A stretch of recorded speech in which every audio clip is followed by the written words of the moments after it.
Screen पे आ जाएगा, screen में मिल जाएगा। नहीं, यहाँ भी नहीं होगा शायद वैसे तो फिर, क्योंकि प्रिंट तो इसी से बना है। किसी की किताब से कर लेंगे ना, किताब तो है ही। लाओ भाई लाओ। भाई फैंटम कौन है बता दो पहले ही। फैंटम, फैंटम एंट्री मांग रहा है। फैंटम कृतज्ञ है क्या? है? बता दो, यही था। कल तुमने लगता है उसको ज्यादा लगा दिए, आज ऑनलाइन आ गया, आज ऑफलाइन नहीं आया। क्यों भाई फैंटम, प्रसाद से घबरा गया? सर ऐसा नहीं है, वो कल साइंस का टेस्ट है सर, उस वजह से मैं आया नहीं सर, वो टाइम लग जाता है फिर। भाई तूने शब्द छह बोले, सर 4 बारी बोल दिया उसमें। Sir sir sir. सॉरी मैं भी, सर। देखो सॉरी। ठीक है सर, पढ़ो आप सर, करें सर, ओके देखो सर। Sir, okay sir. कौन सा है, 13वां है भाई? 13वां का 12वां? नहीं 12 तो हो गया एरिया का। आप 13 कह रहे हो आप?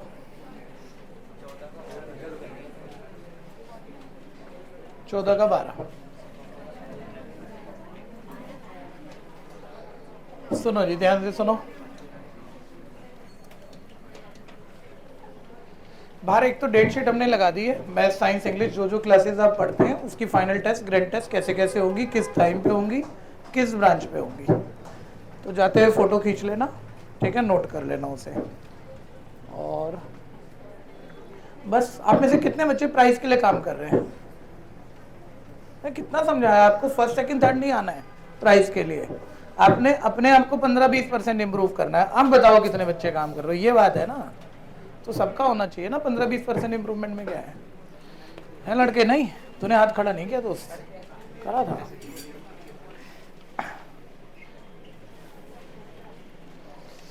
एक कोन है जिसके बेस की सरकमफ्रेंस, आ जाओ भाई, कोन के बेस की सरकमफ्रेंस 44 मीटर है, हाइट 9 है, वॉल्यूम पूछ रहा है, और कोन के वॉल्यूम का formula 1/3 pi r square h. Radius height चाहिए कि आप सोच चुके हो, सर सरकमफ्रेंस का फॉर्मूला है 2 पाई आर, और इसमें 2 पाई डाल के शिफ्ट कर दिया, रेडियस हाइट निकाल के डाल दी। कर दो फटाफट कर दो,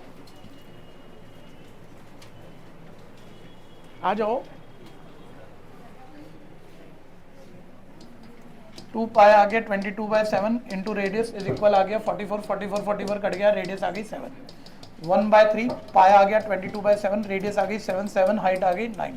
7 7 कट गया, 3 3 9 कट गया, 66 इंटू 7।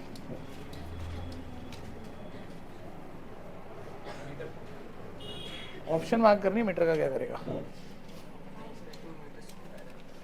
ठीक है भैया, मीटर क्यूब, हाँ ये भी तो बात है, सच्ची कह रहे हो भैया। 1 मिनट देखना जरा, जल्दी से देखना। ऑप्शन 462 आंसर आ गया, देखो 462 पहला पार्ट। वॉल्यूम निकाला है, मीटर स्क्वायर है, और आगे 462 मीटर क्यूब, ठीक है। तो आंसर क्या आ गया? B part. मैथ्स में ये सबसे बड़ा खतरा रहता है, सही कर हो के भी क्वेश्चन गलत हो जाते हैं।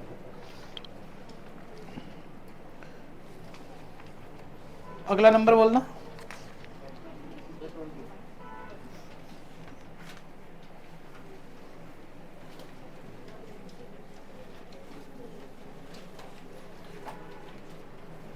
ट्वेंटी।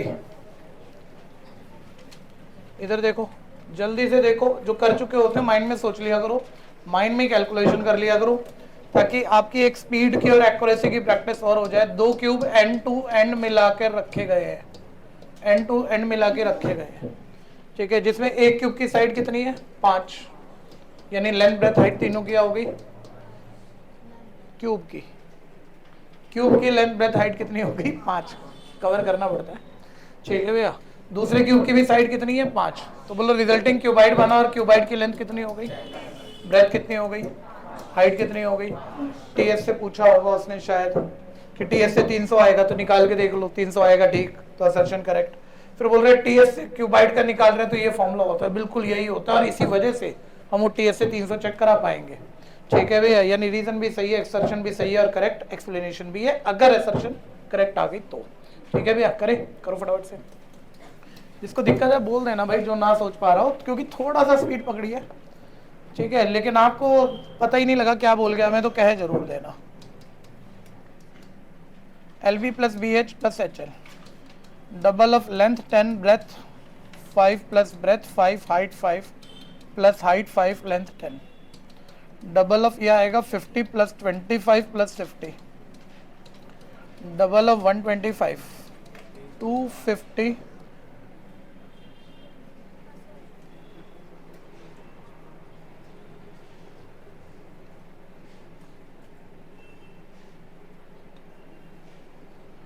250 metre centimetre square. यानी असर्शन क्या आ गई भैया? फॉल्स। यानी जो मैं कह रहा था वो ऑप्शन नहीं बनेगी, असर्शन फॉल्स है, रीजन वाकई ट्रू है, तो ऑप्शन कौन सी बनी है? D part. सी नहीं होती है, डी पार्ट होती है। आ जाइए अंदर, आ जाओ भाई, इतना बाहर क्यों बैठे हो? अंदर आ जाओ, कहीं जगह ना मिले तो इधर आ जाओ।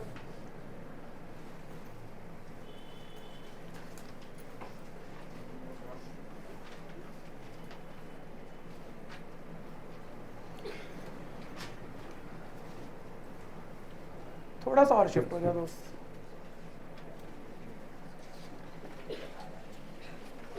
अगला बताओ कौन सा था? अगला मेरे को बताना है। अच्छा,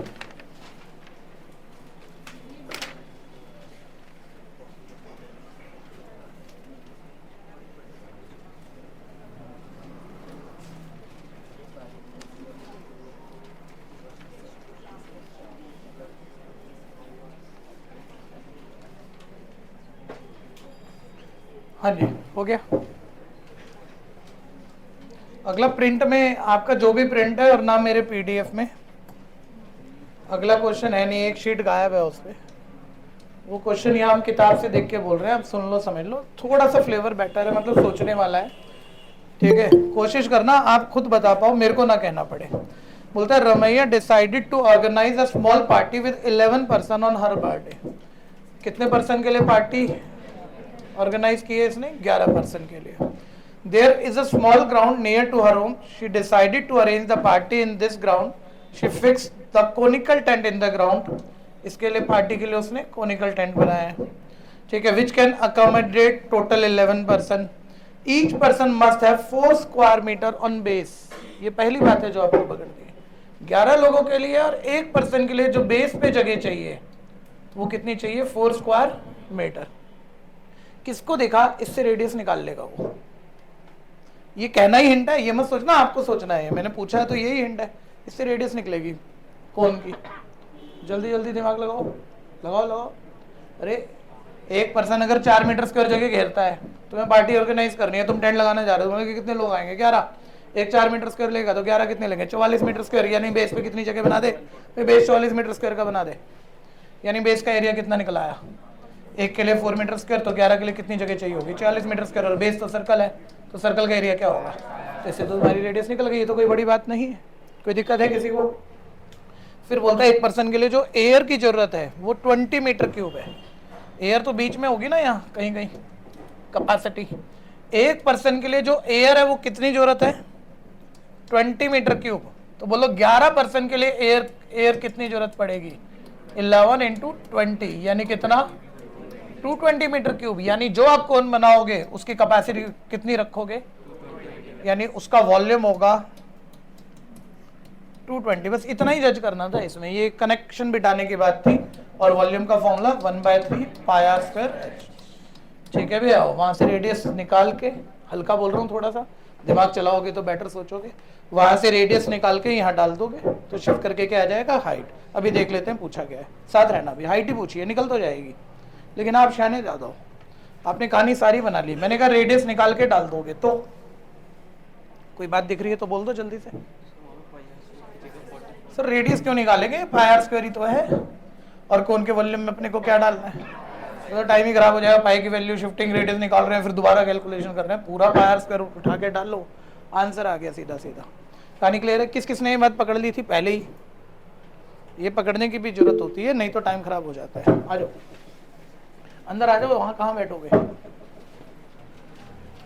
यहाँ आ जाओ, यहाँ सीट है, यहाँ सीट है। यहाँ तो बैठना मत, यहाँ आ जाओ। सर अगर कोनिकल टेंट ही उतने मीटर क्यूब का बना दिया तो वो तो अंदर लोग भी आएंगे ना, तो वो वॉल्यूम कम नहीं होगी? वो तो दिया नहीं ना, बात तो सही है। तो सीधा हाँ तो यही सोच सकते हैं, इससे ज़्यादा नहीं सोच सकते, नहीं तो लोगों का भी वॉल्यूम बताओ फिर वो भी सोचते हैं। तो 1/3 इंटू पायर स्क्वायर का मतलब आ गया हमारा 44 इंटू हाइट इक्वल है 220,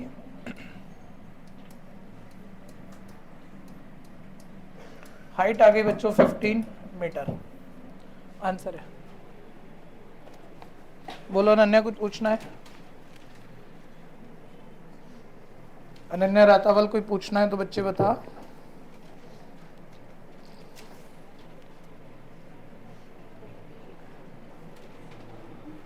ऑनलाइन वाले बच्चे से कह रहा था,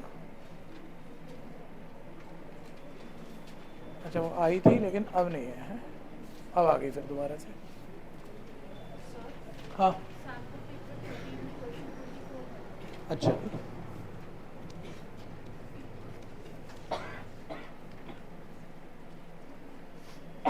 करा दिया था लेकिन नहीं, अभी नहीं कराया मैंने, लेकिन 2 दिन पहले तो कराया है। करा दिया था कि नहीं वैसे? हाँ डिस्कस नहीं, लिख के कराया था। अप्रूविंग ये सेम ही तो है।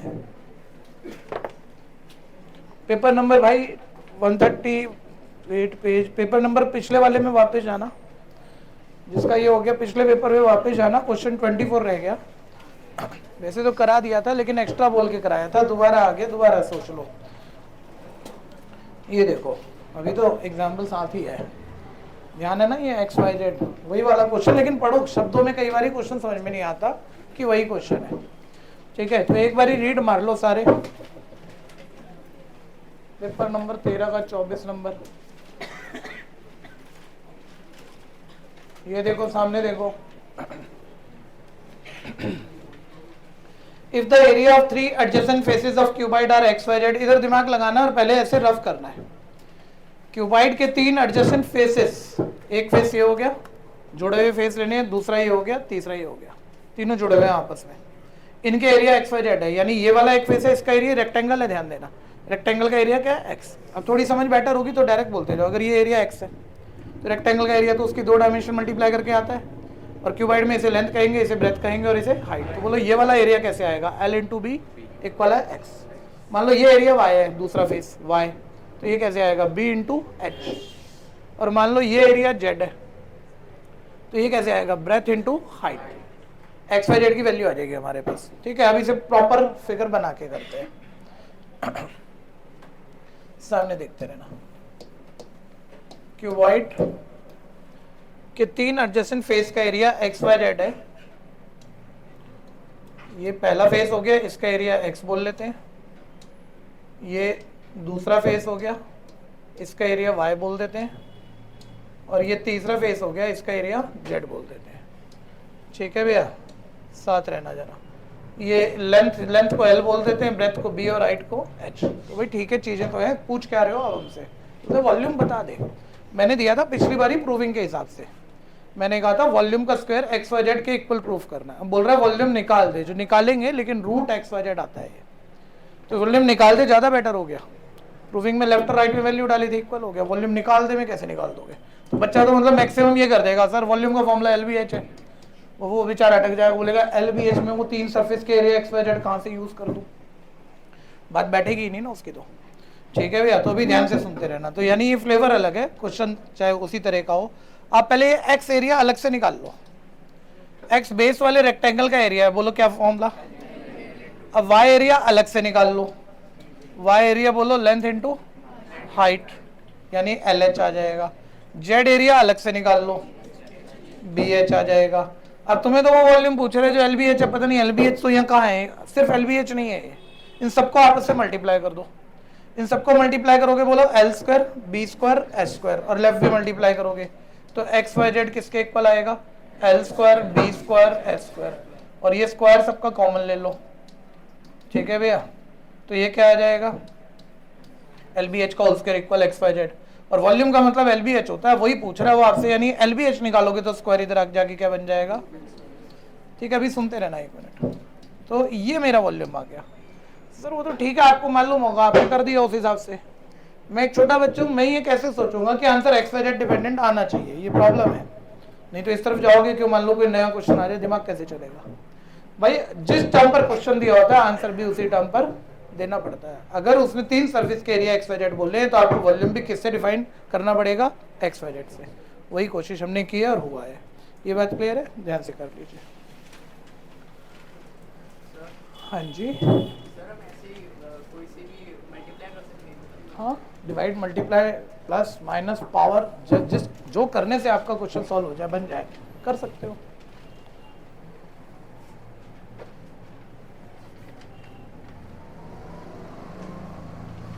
आप इस बैच में कहीं भी बैठ के पढ़ सकते हो, कोई फर्क नहीं पड़ता।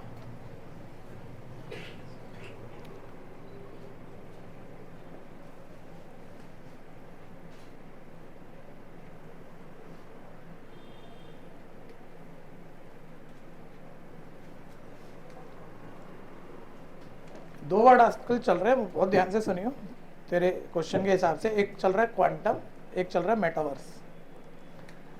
ठीक है, दुनिया कहती है 2 डायमेंशन थे, फिर कहती है 3 डायमेंशन थे, और डायमेंशन इनफाइनाइट है। मेटावर्स, क्वांटम, ठीक है।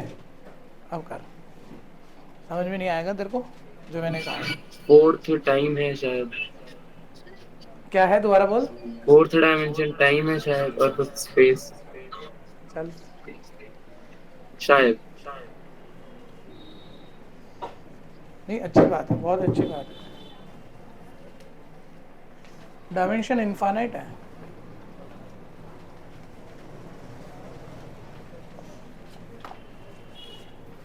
हो गया भैया? लो भाई, किताब का काम बचा, अब नहीं है ना किताब का काम। लो, किसने पकड़ाई थी? अगला पेपर पकड़ो बच्चों। 14 के निकल गए, 14 के सारे निकल गए ना, 15 में पहुंच जाओ।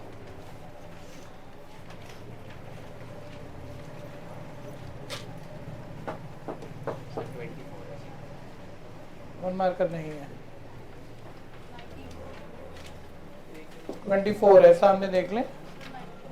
19 है, चलो पहले 24 कर लो, फिर 19 कर लो। इधर देखो, वॉल्यूम पूछता है या सरफेस एरिया पूछता है तो वॉल्यूम ऑलवेज सिंपल होता है, सरफेस एरिया फॉर्मूला सोचना बेटर होता है, बाकी नॉर्मल होता है।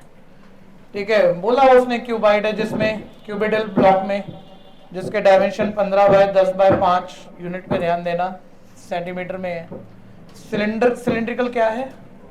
होल है जिसकी डायमीटर है 7 सेंटीमीटर, यानी रेडियस है 7 बाय 2 सेंटीमीटर।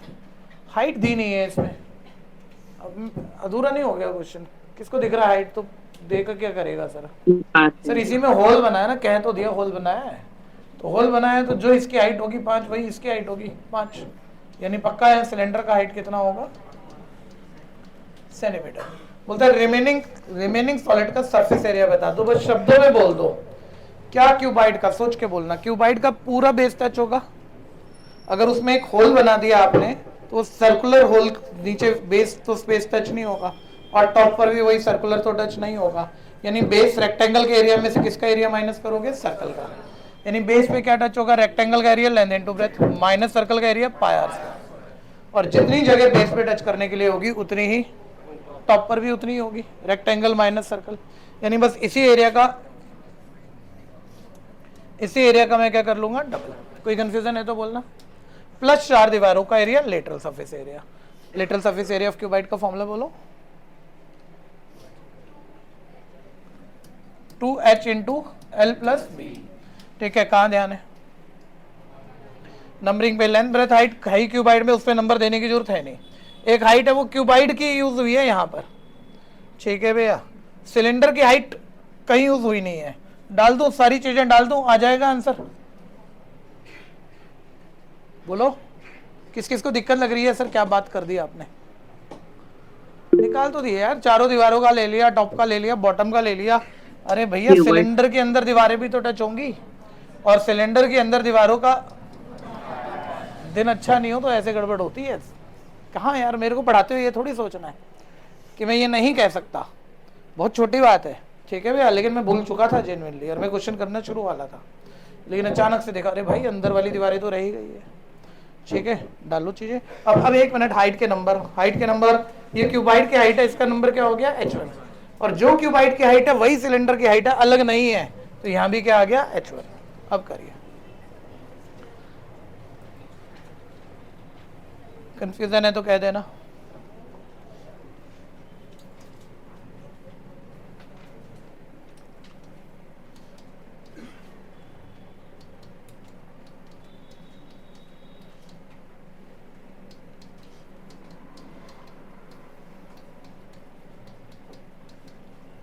सोच के खुद से करना। हॉलो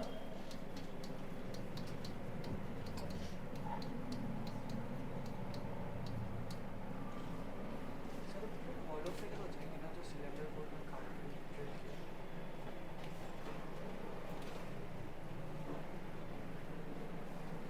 बोल बोल बोल, वापस मत जा। मतलब वो होल है उसमें सिलेंड्रिकल, बस मतलब होल कर रहे हो, मतलब पूरा ही खाली हो गया। हाँ पूरा ही खाली हो गया थ्रू। और बोल, क्या था आपको दिमाग में, पता नहीं लगा भाई। बोलो तो है, लेकिन वो सिर्फ दीवार की पतली सी मोटाई बची है, वो नहीं है ना। ये तो बहुत कम थिकनेस है 3.5, और ये थिकनेस तो बहुत ज़्यादा है 15.5। हाँ अंदर एक होल है सिलेंड्रिकल, बिल्कुल है, आर पार होल है। सब मतलब फिर इसकी अंदर की दीवारें भी टच होगी तो हाँ होंगी ना, ये ले तो ली। वही समझ गया। और बोल, बस और बोलो, दिक्कत बोलो।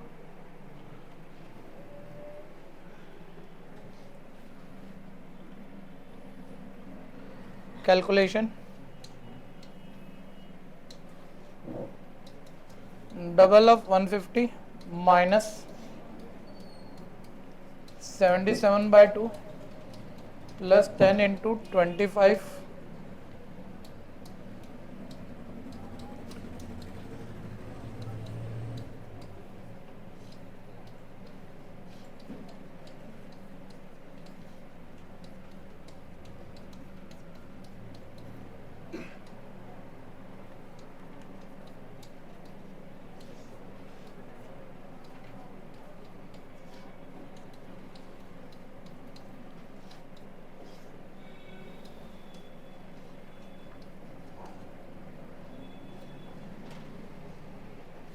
583 centimetre square surface area of remaining solid.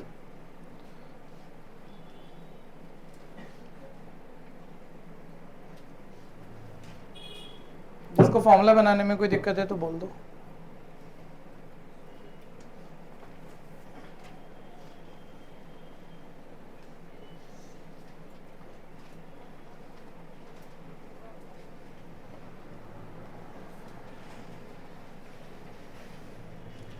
ये क्वेश्चन कर गए आप, आखिरी नंबर जो हाथ में चल रहा है कोन वाला, आ गया आंसर 20।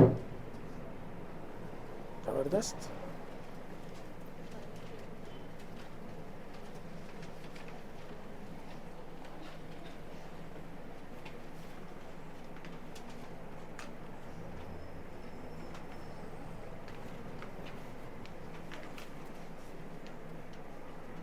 आप मेरे से जाते हुए मिलके जाना आज जरूर।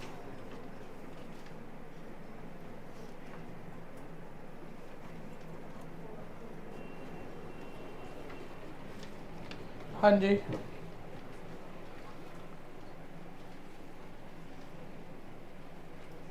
नाइनटीन कह रहे थे अब।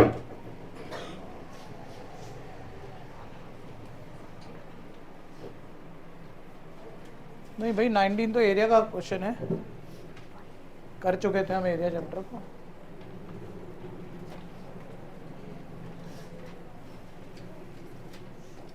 इसमें लास्ट पेपर नहीं है मेरे पास, आप देना भाई, पेपर देना अगला।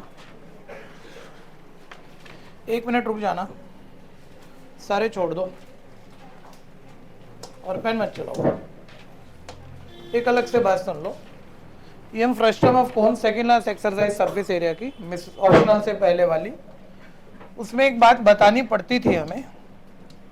सरफेस एरिया का सबसे मजेदार कंसेप्ट है, सबसे अच्छा कंसेप्ट है वो, लेकिन अब वो चीज़ तो है नहीं, तो वो बोलने का मतलब क्या है, फ्रस्टम ऑफ कौन क्वेश्चन कहीं आया ही नहीं, सिलेबस में नहीं है।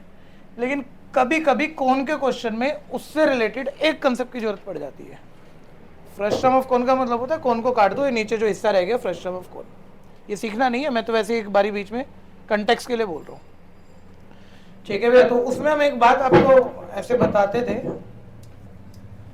अब छोड़ो फ्रस्ट्रम ऑफ कोन को छोड़ो, अलग से सुन लो। मान लो कभी भी एक कोन है, कोन में मैं बेस के पैरेलल कहीं से भी बीच में एक पैरेलल लाइन बना दूं, कोन में बेस के पैरेलल कहीं से भी बीच में एक पैरेलल लाइन बना दूं, तो एक ऊपर अलग कोन भी दिख ही जाता है, एक पूरा कोन भी दिख ही जाता है। वो पुराने सिलेबस में से कोन को हटा दो तो फ्रस्ट्रम बन गया, फिर उस पर भी नए नए क्वेश्चन आ जाते थे। वो तो है नहीं सिलेबस में, ना आने जा रहा, लेकिन इसमें आपको अब ये पता होना बहुत जरूरी है। ये एक छोटा कोन है, इसमें रेडियस है, इसकी हाइट है, इसकी स्लांट हाइट है। यहां पर एक बड़ा कोन है जिसकी हाइट है, बहुत इंपॉर्टेंट मूवमेंट है, ध्यान देना, जिसकी रेडियस है, जिसकी स्लांट हाइट है। इन बड़े और छोटे कोन की radius, height, slant height proportional होती है, ये याद होना चाहिए। फ्रस्ट्रम ऑफ कोन की बात नहीं कर रहे, कहीं फ्रस्ट्रम ऑफ कोन नहीं बनाया हुआ, कोन ही बना रखा है हमने, ठीक है। और इसी पर वो कई बार ना कुछ चीजें देकर कोन की ही बात करेगा, फिगर दे देगा आपको बना के, कुछ चीजें दे देगा। मैं भी बस अपना कंटेक्स्ट जो कहने पहले वो कह दूं, एक बारी बताना बच्चों, बड़े कोन की रेडियस क्या बोलोगे, छोटे कोन की रेडियस, बड़े कोन की हाइट, ठीक है, उल्टा पुल्टा नाम मत रखना नहीं तो गड़बड़ हो जाएगी। छोटे कोन की हाइट, ठीक है भैया, और बड़े कोन की स्लांट हाइट और छोटे कोन की स्लांट हाइट। ऑलवेज कभी कोन के अंदर से बेस के पैरेलल लाइन बनाकर ऊपर एक छोटा कोन बनाया हो तो छोटे और बड़े कोन की रेडियस की रेशियो, हाइट की रेशियो और स्लांट हाइट की रेशियो ऑलवेज इक्वल होती है। किसको रीजन दिख रहा है इसका? आपके सिलेबस में आपने बहुत पढ़ रखा है, बहुत छोटी बात है 100% बच्चों के लिए। इसका रीजन सर ये क्यों इक्वल है, ध्यान से देखो भाई, इतने बढ़िया बढ़िया बच्चे बैठे हो आप। एक सेकंड देखो, ये देखो, फिर दूसरा ये देखो, किस किस को दिख गया रीजन? इतना सही फर्क था क्या कर रहे हो? खैर, ये छोटा ट्रायंगल सर एडी और बड़ा ट्रायंगल एबीसी सिमिलर हो गए ना सर, ये एंगल तो छोटे बड़े में कॉमन ही है और ये 90 की लाइन है ही है, तो दो एंगल इक्वल, ट्रायंगल सिमिलर तो साइड सेम रेशियो में, तो बेस की रेशियो R1/R2, परपेंडिकुलर की रेशियो H1/H2, हाइपोटेन्यूज की रेशियो L1/L2 इक्वल है। लेकिन हम ये प्रूफ करने बैठ जाए तो फिर हम क्वेश्चन नहीं कर पाते, या प्रूफ हमें करना भी नहीं होता, ऐसी फिगर में रट के चलना पड़ता है कि जहां कोन के अंदर कोन मिल गया बेस के पैरेलल लाइन में, छोटे और बड़े कोन की रेडियस, हाइट, स्लांट हाइट की रेशियो क्या होती है? इक्वल। मतलब ये फिगर दिख जाए ना आपको ऐसी, तो सोच लेना इस प्रॉपर्टी को यूज किए बिना वो क्वेश्चन होना नहीं है आपका, ठीक है भैया। तो फोटो खींच लो इसकी फटाफट से।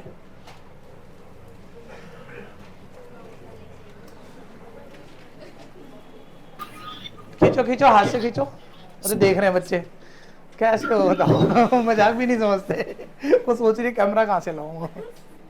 सर वैसे फोटो खींचने का असली मतलब तो होता है आंखों में फोटो खींच लो, उसने निकाल लिया था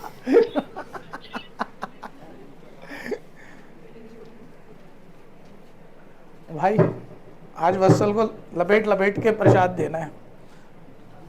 नहीं बता दिए, कोई बात नहीं, आजा अंदर तो आजा, भैया को बता के क्या करेगा, तेरी खबर तो हमने लेनी है।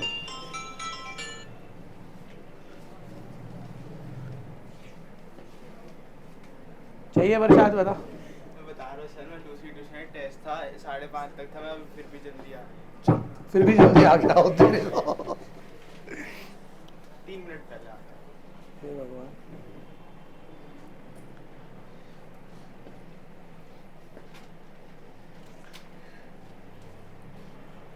भूलना मत भैया, ऐसा कोई क्वेश्चन कहीं हुआ ही नहीं, लेकिन ये बड़ी इंपॉर्टेंट क्वेश्चन है जो आखिरी नंबर पर है, और ये बिल्कुल आ सकती है 5 नंबर में। इसे फालतू क्वेश्चन मत मान लेना, ध्यान से सुन लेना और कर लेना। कौन की क्वेश्चन?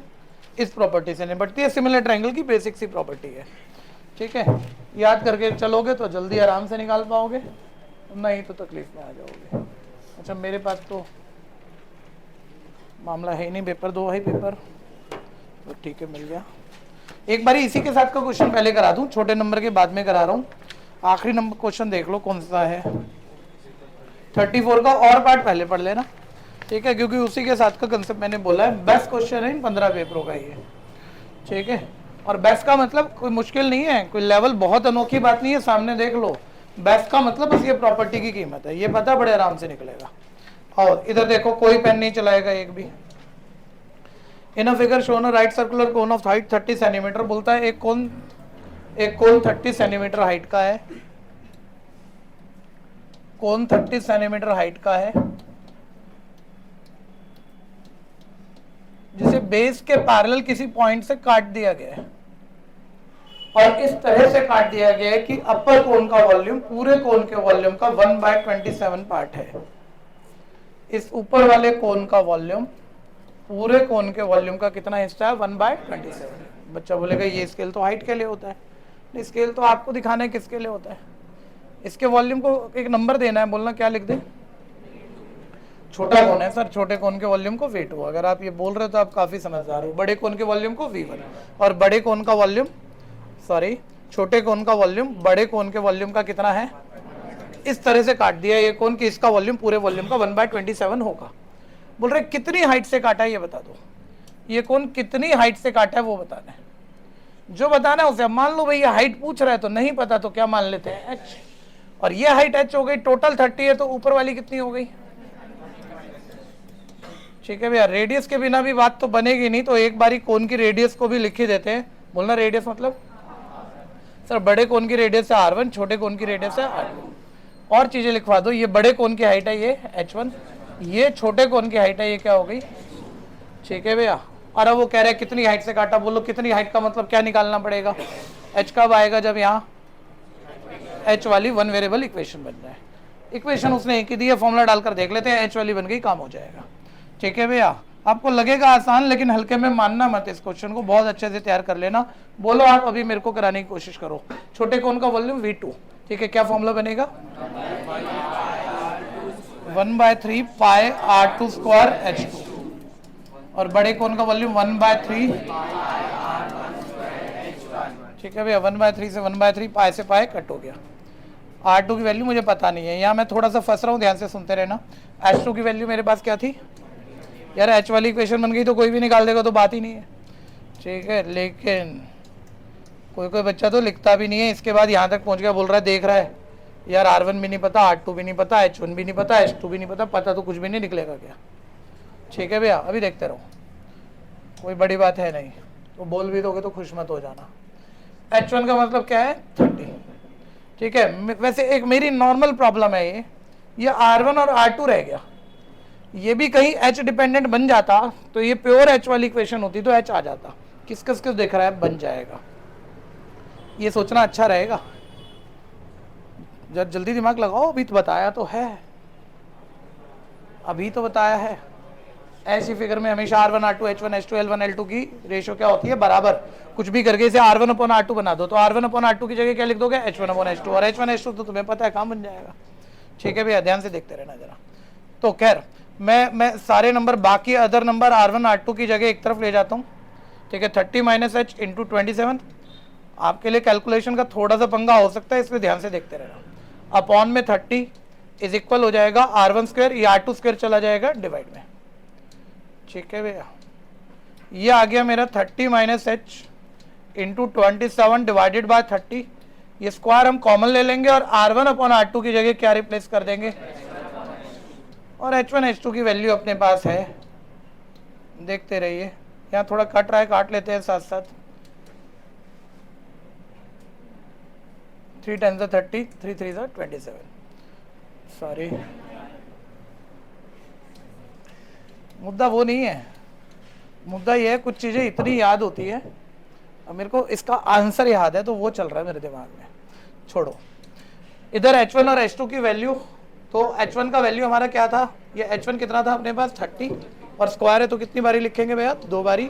अपॉन H2 का मतलब ये था, H2 का मतलब ध्यान से देखो, ये क्या था? 30 - h। स्क्वायर मत भूल जाना, अभी क्वेश्चन गलत हो जाएगा। मैं ऐसे करता ही नहीं, आप घोटाला कर दोगे। 30/30 - h वैल्यू डाल दी, पूरे का क्या था? जान निकल जाएगी इस क्वेश्चन को करने में। अब ध्यान से देखते रहना, क्रॉस मल्टीप्लाई कर रहे हैं, जरा जल्दी से बताओ 30 - h कितनी बारी है? और इसको इधर भगा देते हैं क्योंकि h निकालना है तो एक तरफ तो ले जाना पड़ेगा। तो 30 - h 2 बारी और 1 बारी, कितनी बारी हो गया? यानी 30 - h का होल क्यूब। इधर ऑलरेडी 30 कितनी बारी है? पावर नहीं छूटनी चाहिए, कितनी बारी है? 2 बारी। ये क्रॉस मल्टीप्लाई मारो, इसको यार वही रहने दो, काटना अच्छी बात नहीं थी। 27/30। वैसे तो कैसे भी कर लो हो जाएगा, लेकिन फिर भी 30 को ऊपर ले जाओ और 27 को ले जाओ नीचे। ठीक है भैया। अब जरा ध्यान से देखो, अगर तुमने ये ब्रैकेट खोल दिया a-b का होल क्यूब, तो a cube minus 3a² plus 3ab² minus b cube कितना बड़ा है, सॉल्व कैसे होगा? कैलकुलेशन भी फंस रहे हैं जबरदस्त तरीके से। कौन कौन कह रहे हैं नहीं सर कोई भी दिक्कत नहीं, आप फालतू की कहानी बना रहे हो। बाकी तो यही बनाएंगे देखो, जिनका दिमाग नहीं चला, क्योंकि अब नहीं हुआ तो ब्रैकेट तो खोलना पड़ेगा। इम्पॉसिबल क्वेश्चन है भैया, इधर ध्यान लगा। पहले तो ये कट रहा है 3 की टेबल पे, काटे जा।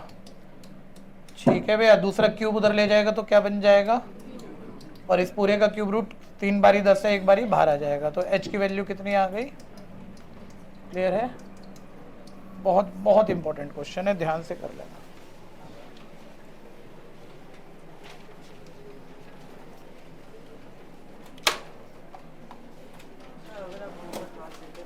कोई फर्क नहीं पड़ रहा था, वो अपनी आदत होती है एक ही तरीके से लिखने की, तो हम वैसे ही लिखते हैं, फिर बदलते नहीं है। अरे नहीं लगाना पड़ता तब भी ऐसे हो जाता, करके देख ले, सोच मत। तेरे पास इतनी बुद्धि नहीं है ना अभी, तू माइंड में सोच रहा है। लिखेगा तो तू जैसे मर्जी काट ले, तेरा क्वेश्चन हो जाएगा। ठीक है? हाँ लो ना।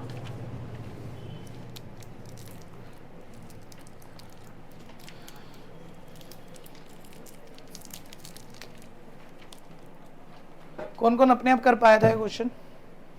बहुत बढ़िया। तो चलो मेरा सरफेस एरिया का एक क्वेश्चन सुनो फटाफट से, और उसका निकालना। शायद पूछा हो मैंने आपसे। चलो आप दोनों के लिए, बाकी किसी के लिए नहीं है क्वेश्चन, बाकी अपना अपना कर लो। एक स्फीयर है जिसका रेडियस बना लो फिगर, जिसका रेडियस 24 सेंटीमीटर है। ये गोल्फ बॉल है जिसमें हेमिस्फेरिकल स्कूप है। गोल्फ बॉल समझते हो ना, हेमिस्फेरिकल स्कूप होते हैं उसमें, समझते हो? उनका रेडियस ऐसे, गोल्फ बॉल में जो हेमिस्फेरिकल स्कूप है वो टोटल 50 है, और एक की रेडियस 1 मिलीमीटर है। 1 मिलीमीटर नहीं करो, चलो 1 सेंटीमीटर है। सरफेस एरिया निकालना। आप सिर्फ फॉर्मूला बना के बता दो, बाकी तो हो जाएगा। फॉर्मूला मेरे को बता देना क्या बना। पूछा था ये मैंने पहले? नहीं पूछा था, बहुत छोटी बात है।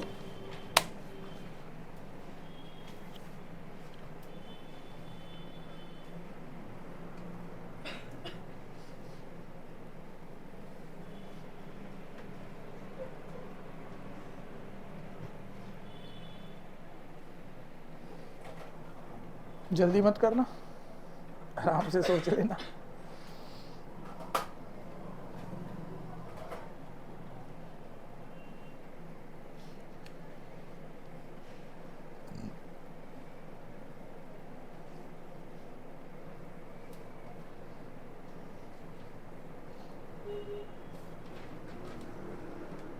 बन गया? बोलो।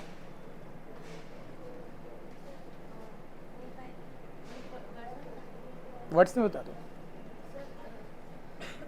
आप डरा मत करो, आप इतना बढ़िया काम करते हो, जब बात करते हो आप डर जाते हैं अचानक से अंदर थोड़ा सा, वो मत करा करो।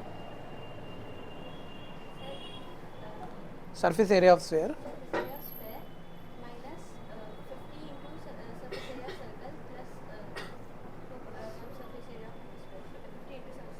बहुत बढ़िया, बिल्कुल करेक्ट है। यही सोचा आपने भी? बस हो जाएगा, छोड़ो।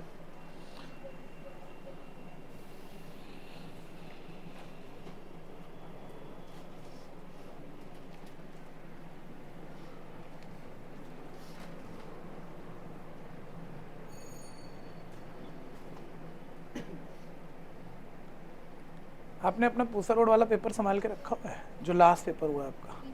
हाँ, वो कल जरूर, अगली क्लास जब भी आओगे आप मंडे को, तब जरूर लेके आना उसे। ठीक है? क्वेश्चन पेपर चाहिए बस मेरे को।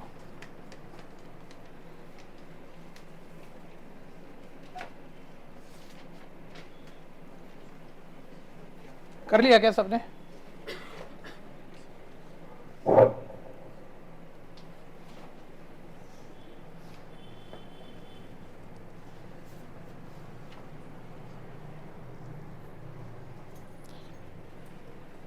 हो गया?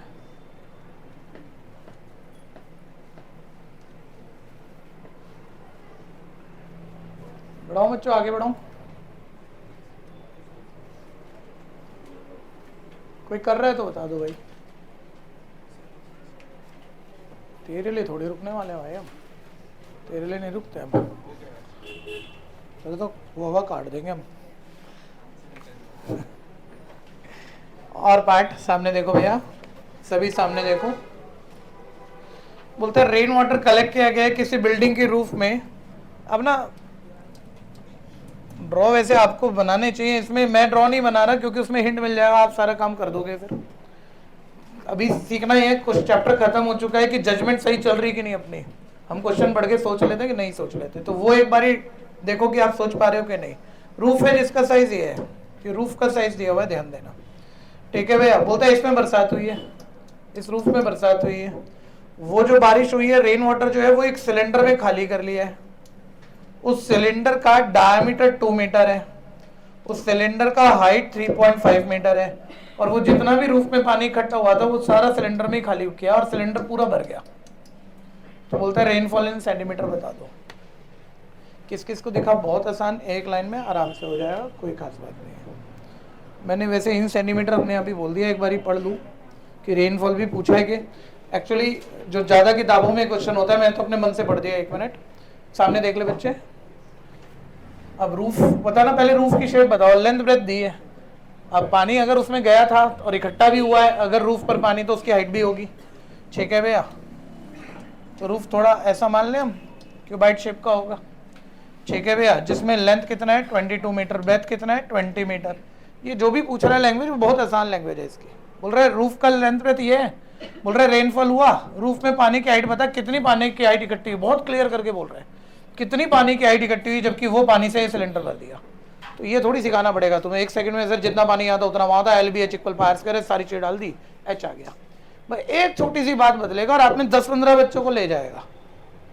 बस वो यहाँ पर ये नहीं बोलेगा ये बात कि पानी की हाइट बता, बोलेगा रेनफॉल बता। लास्ट में बस बोलेगा रूफ का साइज ये था, पानी इसमें डाल दिया, भर गया, रेनफॉल बता।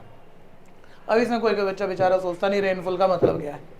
जहां बरसात हो रही थी वहां पानी इकट्ठा कर देते, तो पानी की हाइट क्या है। जहां बरसात ओरिजिनली हुई थी, जहां रेन ओरिजिनली हुई थी, वहां पानी रोक देते, तो पानी की हाइट जो इकट्ठी है उसे क्या कहते हैं हम, रेनफॉल। तो भी यही पूछ रहा है वो। ये बात क्लियर हो गई भैया? कर लो, दोनों जगह वाटर का वॉल्यूम बराबर है।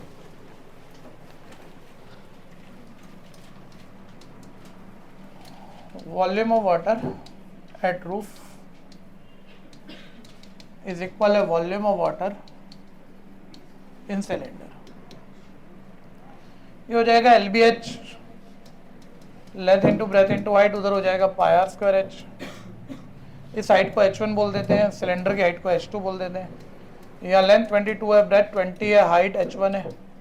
उधर भैया पाई 22/7 है, रेडियस डायमीटर 2 था, ध्यान देना सिलेंडर का डायमीटर 2 था, तो रेडियस हो जाएगी 1। ठीक है भैया, और रेडियस 1 और सिलेंडर की हाइट है 3.5। यहाँ आप रेनफॉल निकाल दो बच्चे। पहला और आखिरी स्विच ऑन करेंगे, बंद मत करना, कुछ भी बंद मत कर देना, आखिरी भी खोलो।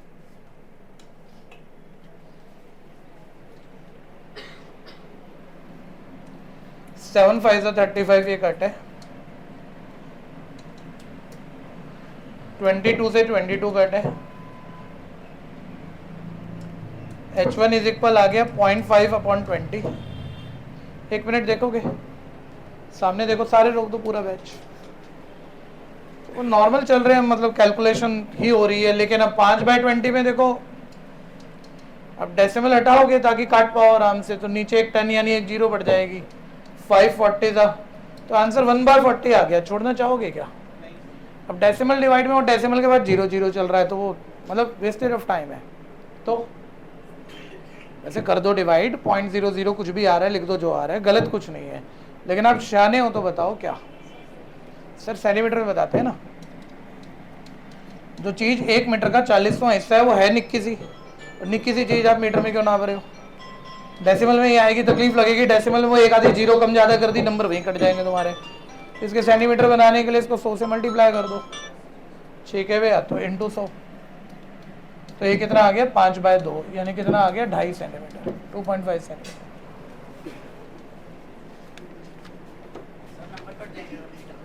नहीं क्यों कट जाएंगे, बिल्कुल मिलेंगे।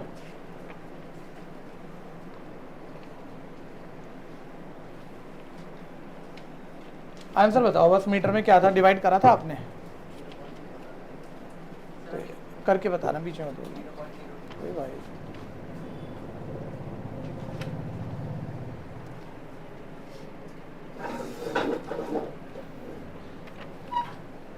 और बोलना भाई, इस पेपर में कौन सा था? और 24 तो हो गया, और कुछ बचा? छोटी नंबर में कोई नहीं है? लो भाई पकड़ो, फिर वापस आ जाओ। CBSE similar triangle.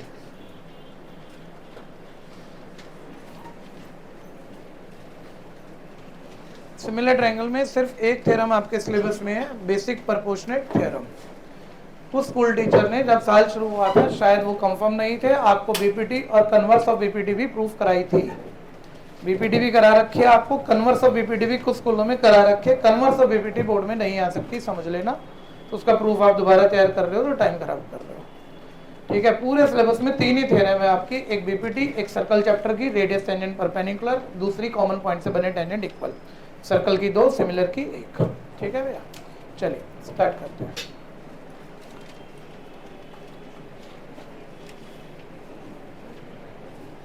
सीबीएसई का पेपर आपको मेरे को देना पड़ेगा क्योंकि यहाँ मेरे पास नहीं है।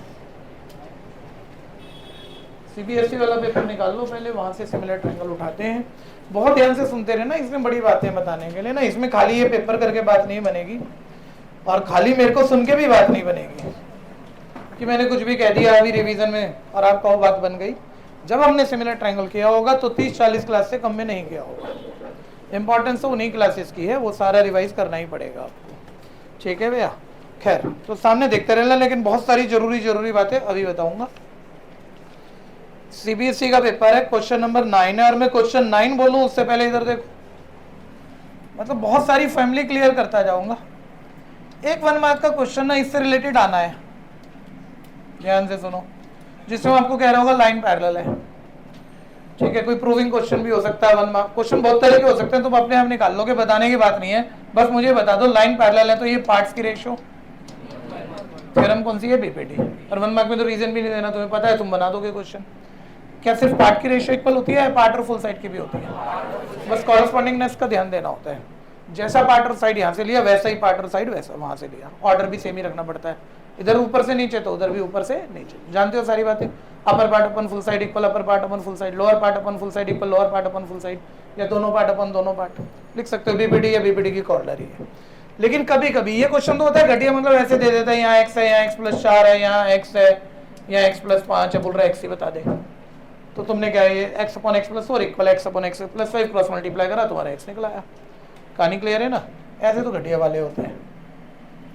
थोड़ा सा बेहतर वाला, जो कि मेरे ख्याल से इस वक्त आपका क्लियर होगा, लेकिन फिर भी एक बार सारी बातें बोल दे, थोड़ा बेहतर ये होता है, यहाँ दे दिया 5, यहाँ मान लो ये टुकड़ा दे दिया 4, अब इधर वो x बोल दे, अपन निकाल ले, बेस पे बोल देता है कहीं x, लाइनें पैरेलल दी हुई है यार, बेस पर अगर x आ गया तो ये x कैसे निकलेगा? क्योंकि बीपीटी या कॉर्नरी तो इधर उधर के टुकड़ों की रेशियो इक्वल रखती है, उसमें बेस की रेशियो कहाँ से आ जाएगी? किसको पता है? कल भी हुई है ये बात, पहले तो हुई थी लेकिन ये बात कल भी हुई है, कल की क्लास में। और फंस गए आप, और कुछ भी नहीं है क्वेश्चन में। अगर वो बेस, अच्छा एक क्वेश्चन ये है, एक और सुन लो इसी के साथ फिर, जब ये बात है, मान लो यहाँ x दे दिया, ये 4 दे दिया, ये पूरे दे दिए बेस, अब भी तुम्हारा जो x आएगा वो बेस की रेशियो यूज करानी पड़ेगी तुम्हें। लेकिन बेस की रेशियो यूज कैसे कराओगे? बीपीटी में लेफ्ट राइट टुकड़े या साइडों की रेशियो इक्वल होती है, ये सिमिलरिटी से होना होता है क्वेश्चन, कुछ भी नहीं होता। ये छोटा ट्रायंगल और बड़ा ट्रायंगल भी यहाँ आपस में क्या है? सिमिलर, पता सबको है, ये एंगल कॉमन है, ये कॉरेस्पॉन्डिंग है, अगर लाइन पैरेलल है तो corresponding angle equal, 2 angle equal है, ट्रायंगल सिमिलर है, ऑर्डर भी हमेशा सेम ही बैठता है, टॉप वाला टॉप के इक्वल, लेफ्ट वाला लेफ्ट के। ठीक है, करना तो है नहीं ना 1 नंबर में, लेकिन एक बार ही सोचोगे तो सही, अगर भूले पड़े हो, टॉप इक्वल है लेफ्ट इक्वल है, तो नाम अगर बनाओगे तो इसका अगर ऐसे घुमाया तो बड़े का भी ऐसे ही घूमेगा। अगर साइड सेम रेशियो में लिखोगे तो left upon left, base upon base, right upon right लिखोगे। ये बात क्लियर है भैया? बहुत ध्यान से सुनते रहना। यानी जब वो बेस पर कुछ दे दे या पूछ ले, ये बीपीटी या कॉर्लरी से होगा या सिमिलरिटी से होगा? अब एक बार ही सुन लिया तुमने ध्यान से, ये कोई बहुत बड़ी बात नहीं, अब तुम्हारी तैयार है, लेकिन गलत तुम में सबसे अच्छा करेगा जिसके लिए कुछ भी नहीं है ये बात, किसी के लिए भी कुछ भी नहीं होती। वो गलती कैसे होती है किसको पता है? सिर्फ तैयार वही बच्चा होता है, ठीक है, क्योंकि वो बहुत शाना है। लेकिन ये तैयारी भी कैसे आती है? या तो वो गलती कर चुका है, कभी पहली बार लिख रहा होगा, जल्दबाजी में गलती होगी, समझ आता है अरे यार पता तो था, गलती तो हो गई, ठीक है। जब आप मतलब आपको पता है छोटा ट्रायंगल बड़ा ट्रायंगल सिमिलर है, तो छोटी और बड़ी की साइड लिखते हो, तो बच्चा ऐसे लिखता है 5/4 equal x/6, left upon left base upon base रख दिया इक्वल, सर निकाला है मैक्स। भाई तूने लेफ्ट अपॉन लेफ्ट नहीं लिखा, लेफ्ट साइड छोटी क्या है 5, और अब बड़े ट्रायंगल की लेगा और बड़े की 4 नहीं है, वो नीचे वाला टुकड़ा है।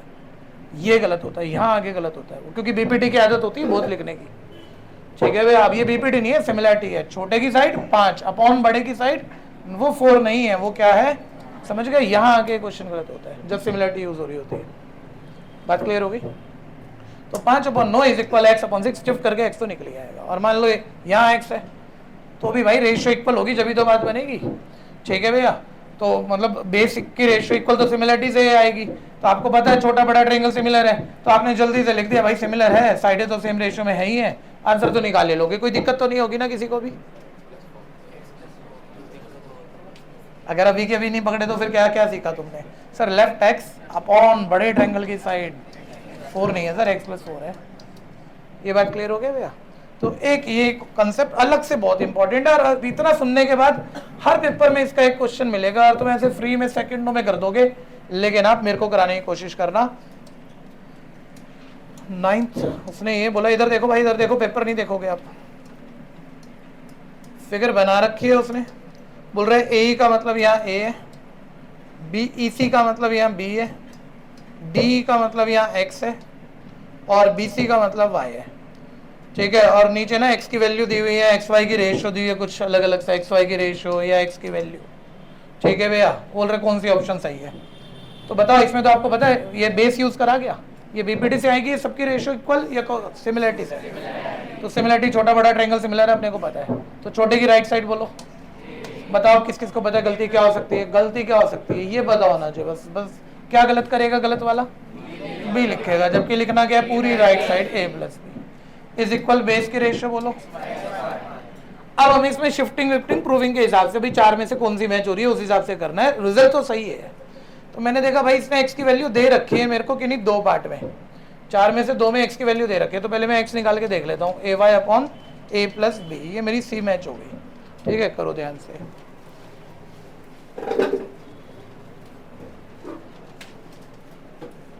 हाँ जी आपका फाइनल पेपर कब है मैथ्स का? डे बताना, डे वेडनेसडे, और डेट बताना। 15 तारीख को वेडनेसडे को फाइनल ग्रैंड टेस्ट है, अच्छे से तैयारी कर लो, ठीक है। मैं फिर कह रहा हूँ, देखो मैंने यहाँ दिलाया, बात ध्यान आई ना, और आसान भी है, लेकिन मैं पूरे साल का 300 दिन का क्लास के आपको यहाँ ध्यान दिला दूंगा, 2 4 5 10 दिन में नहीं हो सकता ना, घर पे बैठ के सब रिवाइज हो सकता है। वीडियो खोलो और उनको रिवाइज करो सारी चीज़ों को, 2-3 दिन रोज कहा जा रहा है, सारा काम छोड़ के, सारा आना जाना छोड़ के सिर्फ मैथ्स पढ़ ले, प्राइज निकालना है तूने, ठीक है। बिल्कुल छोड़ दे, बिल्कुल अच्छे से मैथ्स तैयार करेगा।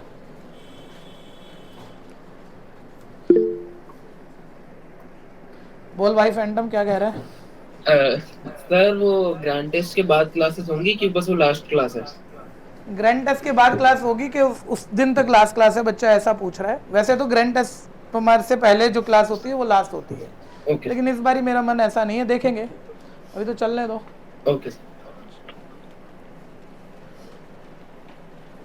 अगर होगी तो 1 या 2 होगी, ज़्यादा तो नहीं होगी, क्योंकि तुम्हारे पहले पेपर के लिए हम 5-7 दिन देंगे आपको, कि मैं आखिरी दिन तक आपको बुलाता रहूँगा, ऐसा नहीं होगा। होगी तो 1-2 होगी, नहीं होगी तो नहीं होगी, लेकिन मेरे को लग रहा है 1-2 में ले लूँगा, क्योंकि मेरे को जो तैयारी करानी है जिस तरह से, वो पूरी तो होनी चाहिए ना।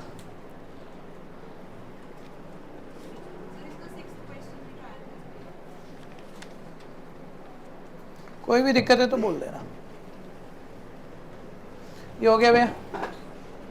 एक रेशियो वाले क्वेश्चन आप एरिया वाले नहीं कर सकते, साइडों वाले नहीं कर सकते, रोक देना सारे, क्योंकि ये सिलेबस में ही नहीं है और ये पेपरों में खूब मिलेंगे आपको।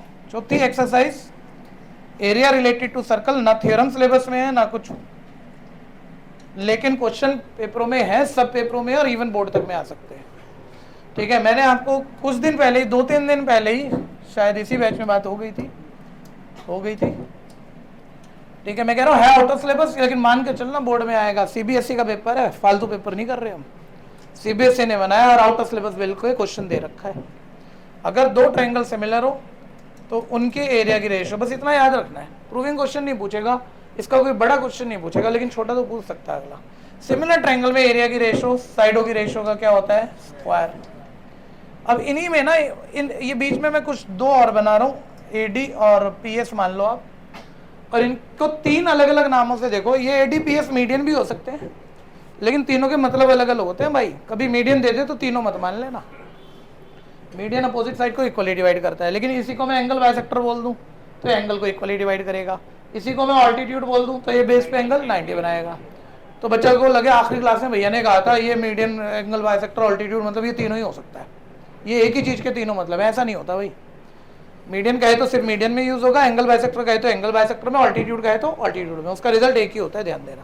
ठीक है, लेकिन मैं कह रहा हूँ मान लो उसने मीडियन कह दिया, तो सिमिलर ट्रायंगल में एरिया की रेशियो मीडियन की रेशियो के भी स्क्वायर के इक्वल होती है।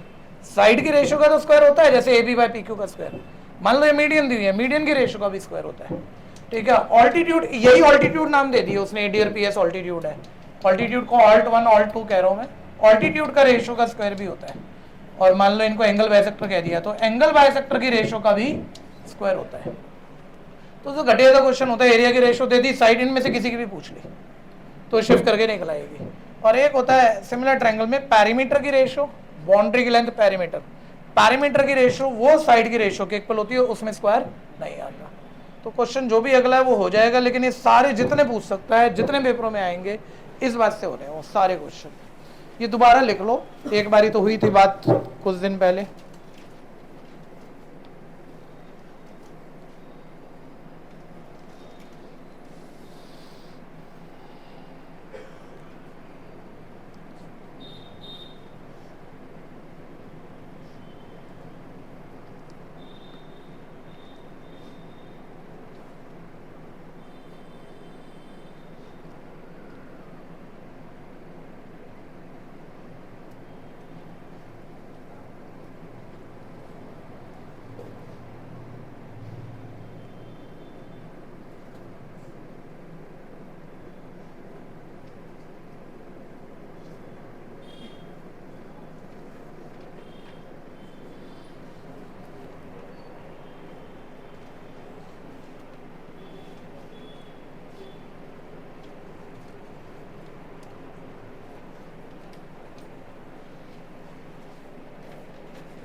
ओके बच्चों,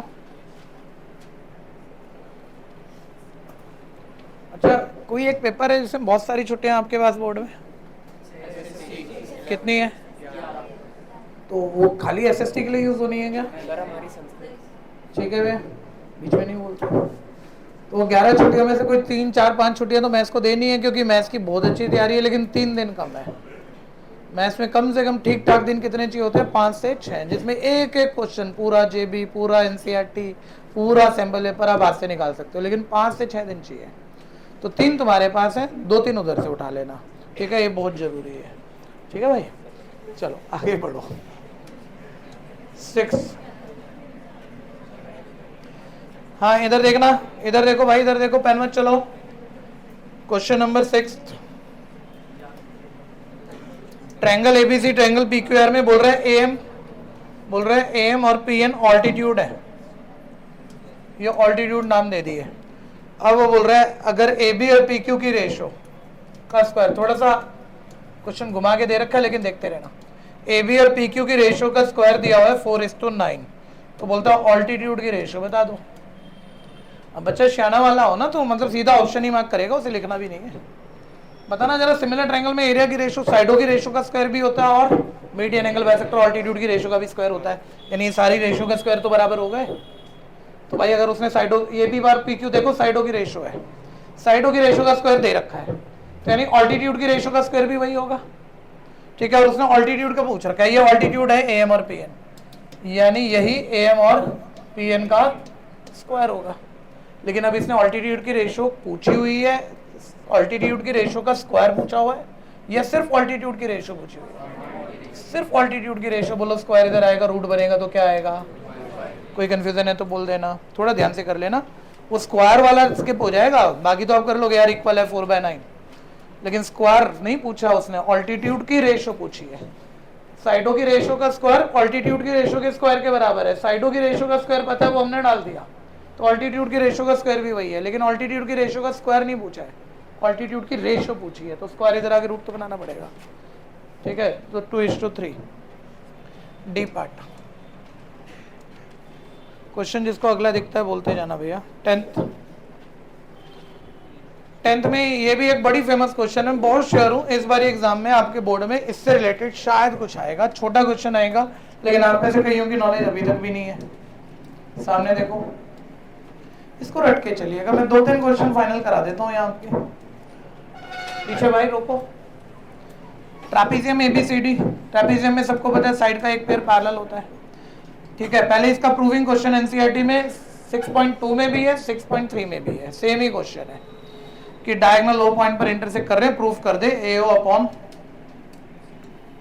OC इज इक्वल, प्रूफ करना है BO अपॉन OD। तो गिवन तो फिगर दे दी जिसमें पैरेलल लाइनें आपको दिख रही हैं, प्रूफ में उसने बोल दिया AO upon OC is equal BO upon OD, proof कर दे। होता बहुत आसान है, एक बड़ा कंसेप्ट पकड़ना जरा, साइडें डिवाइड में इक्वल, कभी प्रूफ में मांगा उसने भी, बहुत अच्छे अच्छे क्वेश्चन आ जाएंगे और आप फंस रहे होंगे काफी बच्चे, लेकिन निकाल दोगे। एक बात ध्यान रखनी है, साइडें डिवाइड में इक्वल कब आएंगी? जब उनसे बनने वाले ट्रायंगल सिमिलर होंगे, लिखवा रखा था NCERT में। साइडें मल्टीप्लाई में इक्वल कब आएंगी? जब उनसे बनने वाले ट्रायंगल सिमिलर होंगे। ठीक है, इस 2 तरह के क्वेश्चन हर जगह थे, तुमने खूब करे हैं, आगे भी आएंगे। तीसरी बात का क्वेश्चन कम होता है, बस यही क्वेश्चन हम मानते हैं अगर आ गया तो आप बोर्ड में अटका के आओगे। वह अगर एक साइड दूसरे का डबल ट्रिपल प्रूफ करना है, एक साइड जैसे AB जैसे EL double of BL proof करना है, कौन कौन समझा? EL equal to BL first term में बहुत इंपॉर्टेंट क्वेश्चन करा रखे हैं, 3-4 कराए थे, बड़े इंपॉर्टेंट बोल गए। पैरेललोग्राम वाला क्वेश्चन था ये, भूल जाओ। अभी कंटेक्स्ट, एक साइड दूसरी साइड का डबल ट्रिपल प्रूफ करना है आपको, तो ये भी तभी आएगा जब उनसे बनने वाले ट्रायंगल सिमिलर करना है। ये बात क्लियर है? तो इसे रटो, साइड एंड डिवाइड में इक्वल कब आएंगी? डिवाइड में इक्वल, मल्टीप्लाई में इक्वल, एक साइड दूसरे का डबल ट्रिपल, तीनों बातें कब आएंगी? जब उनसे बनने वाले ट्रायंगल, वापस आ जाओ सर, AO अपॉन OC मतलब इनसे बनने वाले ट्रायंगल सिमिलर करने पड़ेंगे, ये 2 ट्रायंगल। तो जरा देखना यार, ये एंगल 1 और ये एंगल 2, बोलो लाइन पैरेलल है, बीच में ट्रांसवर्सल है, ये एंगल क्यों इक्वल है? ऑल्टरनेट रफ सुन लेना, अभी करना कुछ नहीं है। ऐसे ही एंगल 3 बोलो किसके इक्वल है? दिख रहा है सबको, ये भी ऑल्टरनेट एंगल है। 2 एंगल इक्वल हो गए, ट्रायंगल सिमिलर हो गए, नाम अरेंज करना याद होगा आपको, 1 3 से नाम अरेंज करोगे, कैसे बनाओगे? पहले 1 वाला पॉइंट A, फिर 3 वाला B, फिर तीसरा O, नाम क्या बना? ABO। दूसरे ट्रायंगल को बोलो 2 4, बोलो क्या बनेगा? CDO। नाम अरेंज कर दिया आपने, लिख दिया double A similarity, side arrange नाम से सेम रेशियो में लिख दी, बोलो क्या बनेगी? AB अपॉन CD, चाहिए ही नहीं तो छोड़ो, आगे बोलो BO अपॉन DO लिख दिया, किसके इक्वल है? AO अपॉन CO लिख दिया, प्रूफ आ गया। किसी को दिक्कत? सामने देखते रहो। अब लेकिन आगे के बहुत क्वेश्चन है भाई, ये चीज तुम्हें रट के रखनी है। ट्रेपीजियम में डायगोनल एक दूसरे को सेम रेशियो में बांटते हैं, इसका 1 नंबर का क्वेश्चन है, मतलब वो प्रूफ करके थोड़ी कर लेंगे हम। वो ये पार्ट x दे रहा है, सारे पेपरों में दे रहा है, तुम्हारे स्कूलों में भर भर के आ चुका है, ऐसे कुछ भी दे रहा है, बोल रहा है x बता दे, तुम्हें 1 सेकंड में याद ही आना चाहिए, इन दो की रेशियो इक्वल होती है, यानी x upon x+2 equal x-3 upon x-4। ये बात क्लियर है भैया? और उसमें क्रॉस मल्टीप्लाई करके x आ जाएगा, क्वाड्रेटिक नहीं बननी होती है, x कर दोनों तरफ कटना होता है, लीनियर बनती है, आंसर आराम से आता है। ठीक है, अब देख लेते हैं ट्रेपीजियम के साथ का कौन सा क्वेश्चन है, ध्यान से देखते रहना। 10th क्वेश्चन, ABCD ट्रेपीजियम है जिसमें AD-BC पैरेलल है, तो मेरा ध्यान जा रहा है नामों पे, AD-BC पैरेलल है, यानी मैं AD-BC यहाँ कुछ ऐसे रखना चाहूंगा, ठीक है, लेकिन फिर एक और बात पर ध्यान जा रहा है, या चलो इसको तो छोड़ो यार। तो ABCD पैरेलल है, मैंने देखो इस तरह से घुमा दिया क्लॉकवाइज या एंटी क्लॉकवाइज की, AD और BC आपस में क्या बैठ रहे हैं? पैरेलल। और फिर वो कह रहा है डायगोनल AC और डायगोनल BD O पॉइंट पर काट रहा है, इस तरह से काट रहा है कि AO अपॉन OC किसके इक्वल है? हाफ के। AO upon OC, AO upon DO upon BO किसके इक्वल दिया हुआ है? हाफ के। वैल्यू पूछ रहा है BC की, AD दे रखा है 4, कुछ करने की जरूरत नहीं, माइंड में हो जाएगा। बोलो इन दोनों की रेशियो क्या है? 1/2। इन दोनों की रेशियो भी क्या है? 1/2। तो खाली यही दो साइडें सेम रेशियो में होती है, ट्रायंगल की तीनों होती है। अगर ये 1 है ये 2 है मतलब डबल, ये 1 है ये 2 है मतलब डबल, तो ये 4 है तो ये कितनी होगी? ऑप्शन ही मार्क करोगे, कुछ लिखोगे थोड़ी। 1 नंबर का ही क्वेश्चन है, ठीक है भैया। तो 8 पे मार्क लगाओ, सोच के लगाना, ऐसे सीधा तुक्का नहीं मार देना, थोड़ा सोच लेना फिगर बना के, क्योंकि जरूरी नहीं वो 8 होनी थी। एक बात समझ लेना, वो जरूरी नहीं 8 होनी थी, वो 4 कहा था, 2 भी हो सकती थी, ठीक है। फिगर बनाए बिना ये बात समझ में नहीं आएगी आपको।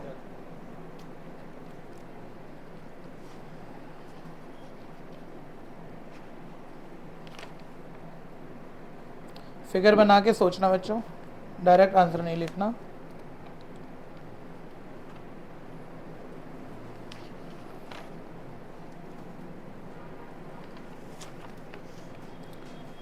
क्वेश्चन नंबर 22,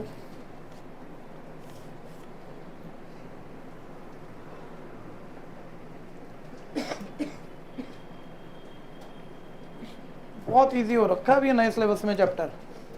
सिर्फ बीपीटी और सिमिलरिटी 6.123 बस। 6.4 out of syllabus, 6.5 out of syllabus. Optional में बचे गिनती के क्वेश्चन फिर करने के लिए।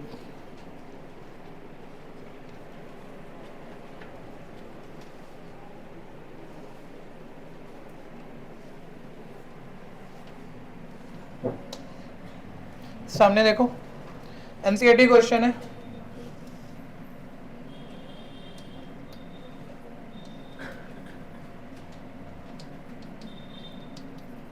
प्रूविंग क्वेश्चन है। बड़े नंबरों के क्वेश्चन पूरे ध्यान से सुन लेना और फिर अब समझने के बाद दोबारा स्क्रीन मत देखना और खुद निकाल देना, सामने देखेंगे। फिगर दे रखा है, गिवन में दिया हुआ उसने AD upon AE is equal है AC अपॉन BD। जरा जरूरी बातें बताना, जैसे गिवन मैंने नकल लगाया, फिगर नकल लगाई, पहला गिवन लिखा तो सिर्फ नकल लगाते नहीं रहेंगे, नए क्वेश्चन होंगे भाई। ये तो क्वेश्चन देख के याद आ जाता है, मेरा 4 बारी करा हुआ है, फिर तो तू जैसे मर्जी कर ले, तेरे को रटा हुआ है। अब नया क्वेश्चन है भाई, पहले जो लिखा उसको सोच फिगर में, नहीं तो क्वेश्चन नहीं दिखेगा तेरे को। ऐसे ही नहीं लिखते जाओ, मार्क लगाओ, मार्क लगाने से बात समझ में आती है। AD अपॉन AE किसके इक्वल है? AC। जब मार्क लगा रहे थे ना जब, तो ये बड़े ट्रायंगल की साइड आ गई, ये छोटे की साइड आ गई। देखो ये बड़ा वाला ट्रायंगल AD, ये छोटे वाला ट्रायंगल उसकी AE, ठीक है। आप ऐसे समझो, बड़े ट्रायंगल की साइड और छोटे ट्रायंगल की साइड, दो साइडें ये सेम रेशियो में आ जाए, ठीक है भैया। तो बोलो रिजल्ट किस किस को क्या दिख रहा है? एक से ज्यादा रिजल्ट है यहाँ। एक रिजल्ट दिख रहा हो तो हाथ मत खड़ा करना, एक से ज्यादा है। पहली बात सर, ये छोटे और बड़े की दो साइडें सेम रेशियो में, बीच वाला एंगल छोटे बड़े में इक्वल है, ट्रायंगल तो सिमिलर हो गए, उसको छोड़ो। इसके अलावा क्या दिख रहा है? ठीक है sir, converse of coronary of BPD, part और फुल साइड की रेशियो इक्वल है। हाँ बिल्कुल है, पार्ट और फुल साइड की रेशियो तब इक्वल होगी जब लाइनें क्या होंगी, क्योंकि लाइनें पैरेलल हो तभी तो कॉर्नरी लगती है, और कॉर्नरी का रिजल्ट सही है तो लाइनें पक्का क्या है? पैरेलल। ये बात क्लियर हो गई? वापस आ जाओ।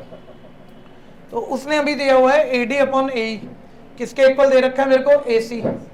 अपॉन में ना मतलब ये वाला मिल जाता मेरे को, AB मिल जाता तो बड़ा अच्छा लगता कि मान लो ये बड़ा और छोटा ट्रायंगल सिमिलर भी करना हो तो दो साइडें तो सेम रेशियो में मिल जाती है अपने को, और बीच वाला एंगल तो छोटे में भी वही है और बड़े में भी ट्रायंगल तो भी सिमिलर हो जाता है। और यही ट्रायंगल सिमिलर मांग रखे हैं इसने, लेकिन ये साइड ना देखे ना, उसने कौन सी वाली दे दी, वो यहाँ पहुंच गया।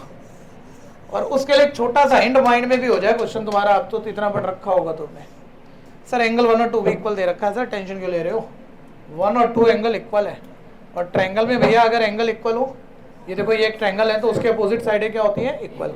यानी इधर ये तो हम कर लेंगे BD और AB क्या है? बराबर। और BD AB बराबर है तो हम BD की जगह क्या लिख देंगे? AB। और जब BD की जगह AB लिख दोगे दोबारा पढ़ लो, AD upon AE is equal है AC अपॉन AB। दो साइडें बड़े छोटे की सेम रेशियो में आ गई, बीच वाला angle equal, angle A common, triangle similar, छोटा और बड़ा ट्रायंगल सिमिलर हो जाएगा। करना मत। प्रूफ के लिए मुझे यहाँ बोला हुआ उसने ट्रायंगल BAE सिमिलर करना है ट्रायंगल CAD के। चलो करो, छोड़ो।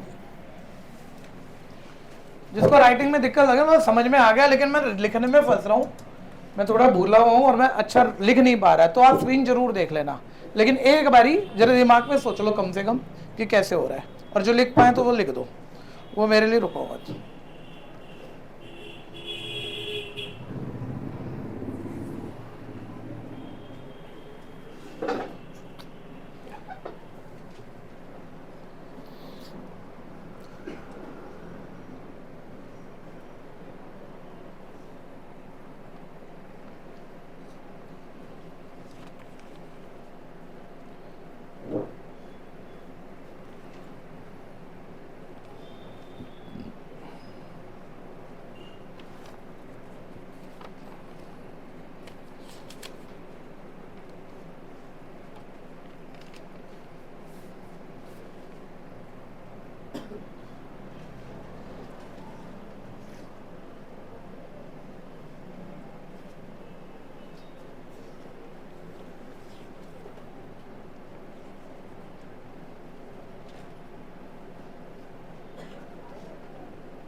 को देखना हो तो राइटिंग चेक कर लेना भैया। तो मैं बस ये दिखाऊंगा एंगल 1 और एंगल 2 इक्वल है तो उनकी अपोजिट साइडें इक्वल है, यानी B A equal B D. Reason हम बोल के छोड़ दे रहे हैं, side opposite to equal angle are equal, reason आप लिख सकते हो। ठीक है, B A B D equal हो गया। अब यहाँ साइडें हमने डाली, A D upon A equal है A C upon B D, और यहाँ हमारा B D B A equal था, यानी बी डी की जगह हम बी ए कह सकते हैं। ये आ गई हमें हमारी छोटी और बड़े ट्रायंगल की दो साइडें सेम रेशियो में, बीच वाला एंगल है इक्वल एंगल है, कॉमन है। 1 मिनट सामने देखना, कई बार यहाँ पर जब भाई ठीक है छोटे बड़े ट्रायंगल की दो साइडें सेम रेशियो में आ गई, बीच वाला एंगल इक्वल है और बस ट्रायंगल सिमिलर लिखने हैं। लेकिन ट्रायंगल सिमिलर लिखने के लिए नाम अरेंज करना बहुत जरूरी बात होती है, लेकिन नाम अरेंज साइडों के नंबर शंबर तो नंबरों से सिखाया हुआ था, फिर नाम बनाओ उसमें थोड़ा सा टाइम जाता है, तो वो टाइम हम बहुत बारी बचा पाते हैं। वो कब कब बचा पाते हैं दोबारा से चेक करो। ए डी अपॉन ए, बेस के नीचे बेस ही है, फिर उसके बाद ए सी अपॉन बी ए, लेफ्ट के नीचे लेफ्ट ही है, तो ऑर्डर उल्टा पुल्टा तो हुआ नहीं है। तो मान लो आपने छोटे ट्रायंगल का नाम टॉप से शुरू किया तो बड़े का भी टॉप से, ऑर्डर उल्टा पुल्टा नहीं है और एक ही तरीके से घुमा दिया तो नाम अपने आप ठीक आएंगे। हाँ, लेकिन इसकी बेस के नीचे दूसरे की लेफ्ट वाली साइड आ गई हो, फिर वो नंबर से नाम बनाने पड़ते हैं। ये बात क्लियर है भैया? करो फटाफट से। यानी ये बन गया ट्रायंगल बी ए ई सिमिलर है ट्रायंगल सी ए डी के by S S similarity. Next हो गया पेपर, लो भैया पकड़ो, है भी दे भाई, दे वापस से। कौन सा नंबर बोल यार, बोलता है नहीं बता, तो पहले क्यों नहीं बताया तूने? इंतजार क्यों कर रहा है? 33।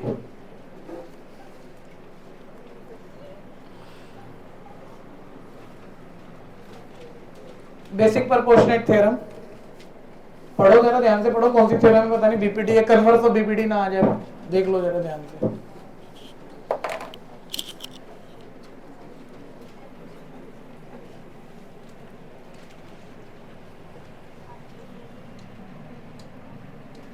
इधर देखो बच्चों, पेन मत चलाना, पूरा बैच आखिरी बार ही चल रहा है बीपीडी थ्योरम रिवीजन में, ध्यान से देखो। उसने बोला if a line divides, if a line drawn parallel to one side of triangle, triangle में अगर एक साइड के पैरेलल लाइन डिवाइड बनाए which divide the other two side at two different point, then these point divide this side in same ratio, prove it।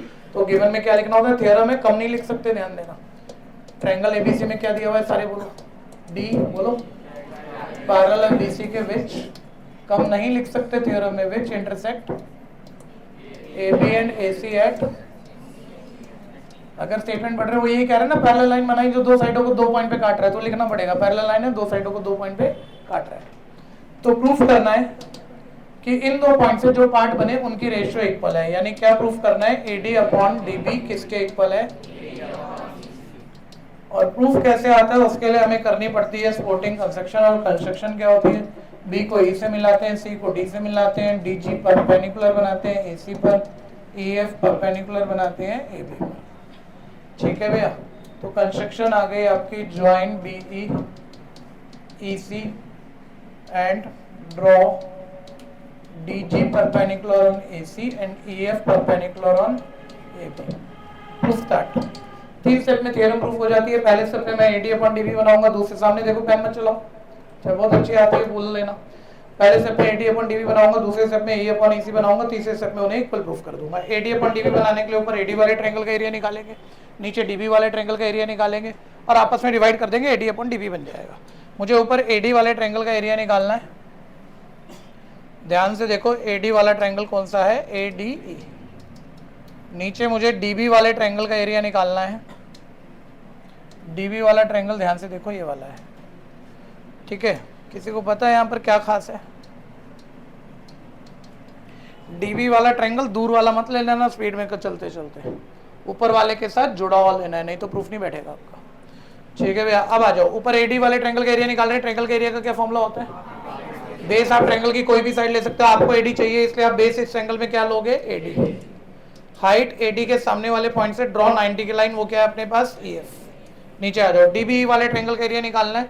DB चाहिए इसलिए base आप क्या लोगे, डीबी, और हाइट डीबी के सामने वाले पॉइंट से ड्रॉ 90 की लाइन जो इस ट्रायंगल की हाइट ट्रायंगल के बाहर है। कंटेक्स्ट याद है, ट्रायंगल की हाइट ट्रायंगल के बाहर बन सकती है। अगर तिरछा ट्रायंगल है तो ट्रायंगल की हाइट ट्रायंगल के बाहर बनती है।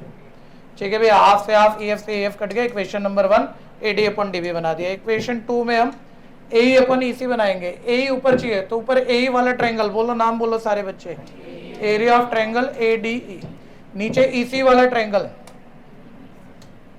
EC वाला ट्रायंगल ध्यान से देखो, ऊपर वाले के साथ जुड़ा वाला। ठीक है भैया, ये क्या हो जाएगा, एरिया ऑफ ट्रायंगल EDC। अब आप कराना जरा, हाफ इंटू बेस, AE चाहिए इसलिए AE वाला ट्रायंगल का एरिया निकाल रहे हैं। बेस किसे लेंगे यहाँ पर, AE को। हाइट AE के सामने वाले पॉइंट से ड्रॉ 90 की लाइन DG। नीचे आपको EC चाहिए, EC वाले ट्रायंगल का एरिया निकाल रहे हैं, half into base EC। Height EC के सामने वाले पॉइंट से ड्रॉ 90 की लाइन, ट्रायंगल की हाइट ट्रायंगल के बाहर है, DG से DG हाफ से हाफ कट गया। ठीक है भैया, एक स्टेप में AD अपॉन DB आ गया, दूसरे स्टेप में AE अपॉन EC आ गया, तीसरे स्टेप में उन्हें इक्वल प्रूफ करना है। दोनों इक्वेशनों की लेफ्ट हैंड साइड पर ध्यान देना, AD न्यूमरेटर सेम है। अगर डिनोमिनेटर भी सेम हो गया, लेफ्ट इक्वल है तो राइट भी इक्वल हो जाएगी। डिनोमिनेटर देखो क्या लिखा पड़ा है, DB का एरिया। डिनोमिनेटर देखो क्या लिखा हुआ है, EDC का एरिया। ध्यान से देखो, DB ये वाला ट्रायंगल है, EDC ये वाला ट्रायंगल है, और दो पैरेलल लाइनों के बीच में एक ही बेस से कोई ट्रायंगल बने तो उनके एरिया क्या होते हैं, इक्वल। तो ये एरिया इक्वल होंगे। ये आ गई statement number, equation number 3। Reason लिख देंगे, बोलना जरा, because area of two triangle between two parallel line on the same base are equal. ठीक है भैया, और अब आप यहाँ कर दोगे फ्रॉम 1, 2 एंड 3। ठीक है, 1 और 2 से लेफ्ट का न्यूमरेटर इक्वल है, थर्ड से डिनोमिनेटर भी इक्वल है, यानी लेफ्ट इक्वल है तो राइट भी क्या हो जाएगी, प्रूफ। बहुत ध्यान से करना है, विद ऑल रीजन करना है, रफ नहीं करना।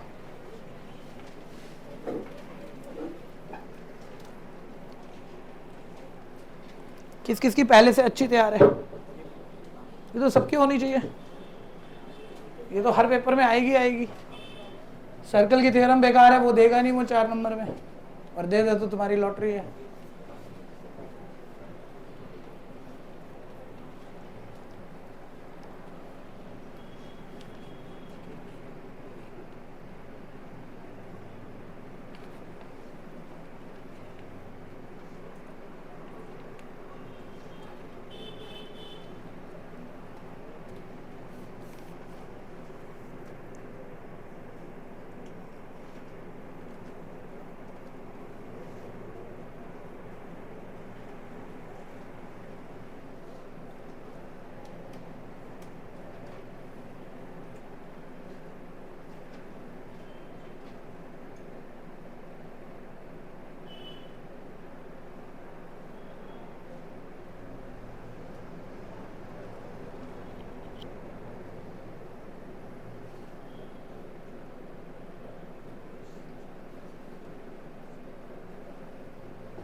बताओ कहाँ अटका है, सर जब वो नहीं करता लूँगा, लेकिन देखना पड़ेगा। देख के कर लो।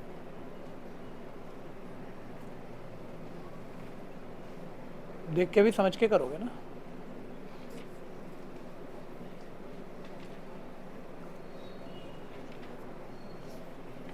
रीजन बच्चों को ठीक लिखना होगा, area of two triangle between two parallel line and on the same base are equal.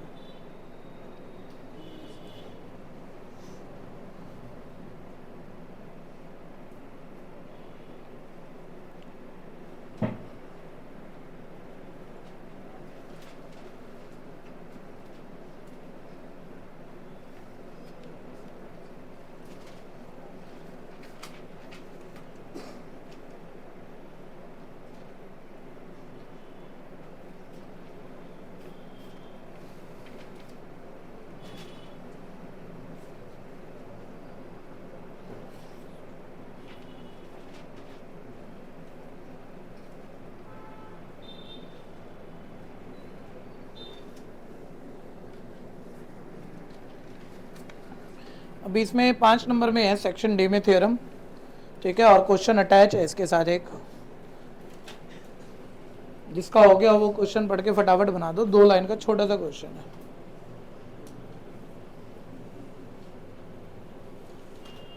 आप लोगों ने मेरे ख्याल से इस हिसाब से सोचा नहीं है कि आपको पता नहीं है। एक थ्योरम श्योर आनी है, तीनों तैयार करो और 5 नंबर में ही आएगी पेपर में, बोर्ड में, और उसके साथ एक छोटा सा क्वेश्चन होगा उस थ्योरम के साथ का, ठीक है भैया। सर्कल की आ गई, बहुत आसान है, लेकिन बिना रिवीजन के नहीं छोड़ देना कोई भी चीज।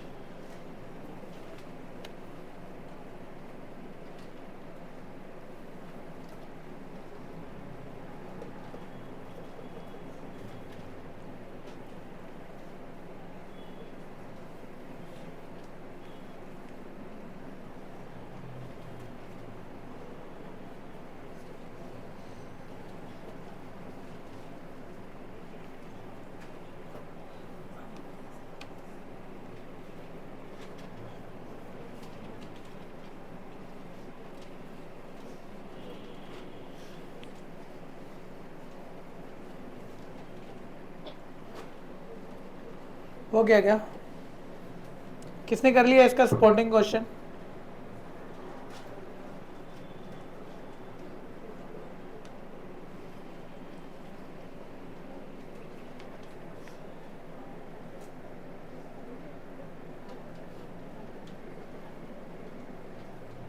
सामने देख लो भैया, मेरे को नहीं लग रहा था आप ऐसे गड़बड़ कर दोगे। सारे छोड़ दो, नहीं कर रहा कोई भी, ठीक नहीं कर रहा। मैं कुछ और बताता हूँ, ये क्वेश्चन तो जो है इसी में अभी और एक क्वेश्चन कनेक्ट है। पहले बिल्कुल नॉर्मल घटिया क्वेश्चन, बहुत फेमस क्वेश्चन है। ट्रेपीजियम, वो ऐसे कहते हैं, ट्रेपीजियम की पैरेलल साइडों के पैरेलल कोई लाइन बनाई, तो पैरेलल साइड है तो ये हो गई, उसी के पैरेलल कोई लाइन बना दी, तो बोलते हैं प्रूफ करो कि वो नॉन पैरेलल साइड को सेम रेशियो में डिवाइड करेगी। नॉन पैरेलल साइडों को सेम रेशियो में डिवाइड करेगी, यानी कि हमें क्या प्रूफ करना होता है, गिवन में ध्यान देना, आपको दिया हुआ है ट्रेपीजियम में 2 साइडें पैरेलल, बताओ कौन कौन सी बना रखी हमने, डीसी और उसी के पैरेलल एक तीसरी साइड उसने बोली थी, और ये तो गिवन है। प्रूफ क्या करना है, ये पैरेलल साइड जो पैरेलल के पैरेलल बनाई, ये नॉन पैरेलल साइडों को सेम रेशियो में डिवाइड करती है, यानी क्या प्रूफ करना है, डी अपॉन ये इक्वल प्रूफ करना है। किस किस को प्रूफ दिख रहा है? बहुत आसान है, बेहद आसान, इजी सा। अब किसको दिख रहा है? आप ये वाला ट्रायंगल पकड़ोगे, कंस्ट्रक्शन करनी पड़ेगी, और इस ट्रायंगल में यहाँ क्वाड्रिलेटरल में तो कुछ नहीं कर पा रहे थे, लेकिन ट्रायंगल में बीपीडी लगा दोगे, ये लाइन इसके पैरेलल है, तो डी अपॉन ये किसके इक्वल आ जाएगा, डी अपॉन ओबी के। फिर ये उल्टा ट्रायंगल पकड़ लेना और ऊपर से नीचे बीपीडी इसमें भी लगाना, क्योंकि लाइन तो ये वाली इसके भी पैरेलल है, तो आ जाएगा डी अपॉन ओबी। इधर आएगा डी अपॉन ये इक्वल है डी अपॉन ओबी, इस वाले ट्रायंगल में आएगा D upon OB is equal है C F upon F B. एक इक्वेशन ये है, दूसरी इक्वेशन ये है, बीच वाला सेम है, वो छूट जाएगा, ये दोनों इक्वल आगे प्रूफ हो जाएगा। इसमें किसी को दिक्कत है? अब पढ़ते हैं उस क्वेश्चन को, कहा क्या हुआ है हमें, ठीक है जी, पढ़ना जरा। Using the above theorem prove that a line through the point of intersection of the diagonal, बोलता है इधर देखो, बोलता है डायगोनल के इंटरसेक्टिंग पॉइंट से, एक बार ही बोलो, ट्रेपीजियम में डायगोनल का इंटरसेक्टिंग पॉइंट, ठीक है भैया, बोलो क्या रहा, ओ, ठीक है, उससे हमने एक लाइन बनाई है जो कि बाकी लाइनों के क्या है, पैरेलल है। तो बात तो वही होगी लगभग। प्रूफ क्या करना है वो पढ़ो अब जरा आगे। Parallel to the base of trapezium, parallel to the base of trapezium, जब बेस के पैरेलल बनाएंगे तो टॉप के भी पैरेलल बनेगी। Divide the non parallel side in same ratio, ये नॉन पैरेलल साइड को सेम रेशियो में डिवाइड करती है। तो इसके लिए ना उसने थोड़ी सी कंफ्यूजन दे दी आपको, दो ट्रायंगल मतलब दोनों डायगोनल बोल के, कि डायगोनल के इंटरसेक्टिंग पॉइंट से बनानी है पैरेलल लाइन। ये क्वेश्चन तो कुछ भी नहीं था अगर डायगोनल नहीं बोलता तो। ये रेशियो इक्वल करनी थी, बस वो इधर बीपीटी लगानी थी उधर बीपीटी लगानी थी, काम हो जाना था। ठीक है भैया, करोगे अब भी वैसे ही, मतलब आप ना एक डायगोनल देखो, बस आप सिर्फ एक डायगोनल को देखो, बना तो दूसरा भी हुआ है। इस वाले ट्रायंगल में एक बीपीटी लगा देना, एक इसके उल्टे वाले में बीपीटी लगा देना, बस पर रिजल्ट मिला देना, काम हो गया तुम्हारा। ठीक है भैया,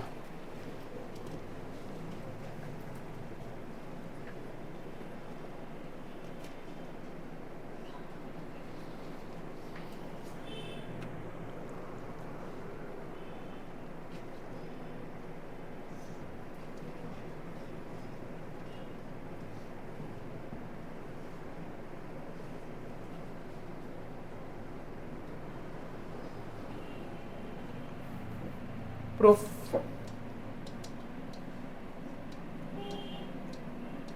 ट्रायंगल डीएबी में ईओ लाइन एबी के पैरेलल है, ईओ लाइन एबी के पैरेलल है, तो हम बीपीटी लगा सकते हैं। डी अपॉन ई इक्वल है डी अपॉन ओबी। ठीक है भैया, एक मिनट सारे रोको, पूरा बैच रोको, ठीक कर रहे हो, ज्यादातर कर रहे हो, लेकिन कुछ कुछ अटक जाओगे, सब बोल के करा दो, मजा बना रहेगा सारे क्वेश्चनों में। ठीक है जी, बोलो जरा, ट्रायंगल डीएबी में कौन सी लाइन किसके पैरेलल है? ईओ एबी, ये पैरेलल है, पार्ट ऑफ गिवन है। बीपीटी लगाओ, बोलो क्या बनेगा? डी अपॉन ई किसके इक्वल? डी अपॉन एबी, ओबी के। कौन सी थ्योरम से लिखोगे? By BPT. अब उल्टा ट्रायंगल पकड़ लो, नाम बोलो, अरे बोलो भैया, डी बी सी। ठीक है, डीसी किसके पैरेलल है? ओएफ के। डीसी और ओएफ पैरेलल है। थोड़ा ना एनसीईआरटी में भी ये क्वेश्चन इस जैसा कुछ किया होगा, तब बहुत रीजन लिख रहे थे हम। अब नंबरों के हिसाब से बहुत रीजन मत करना, 5 नंबर का क्वेश्चन है, थ्योरम कर चुके हैं हम। ठीक है भैया, उसके बाद क्वेश्चन भी करना पड़ रहा है, तो खींच खींच के रीजन मत लिखने पर आ जाना। खैर, तो अब इस उल्टे वाले ट्रायंगल में ये वाली लाइन इसके पैरेलल है, ये भी गिवन दिया हुआ। अब बीपीटी लगाओ, बोलो ऊपर से नीचे ही चलना है ताकि ऑर्डर सेम रहे, नहीं तो मिला नहीं पाएंगे दोनों इक्वेशनों को। ठीक है, बोलो क्या बनेगा? डीओ अपॉन ओबी किसके इक्वल है? C F upon F B. फिर रीजन क्या आएगा? By BPT. अब फर्स्ट एंड सेकंड दोनों इक्वेशनों में एक साइड इक्वल है, तो बची हुई चीजें भी क्या होंगी? इक्वल। प्रूफ करो फटाफट से।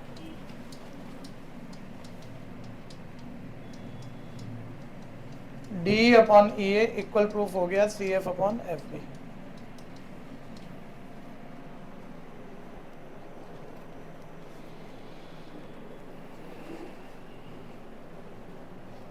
लो भाई, किसने दिया?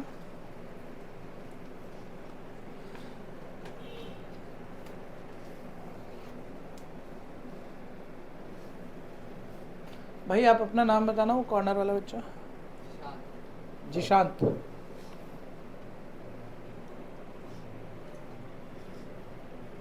यशिका के साथ जो बच्चा बैठा है, नाम बताना। नाव्या। नाव्या के पीछे जो बच्चा बैठा है, नाम बताना। सिद्धिका।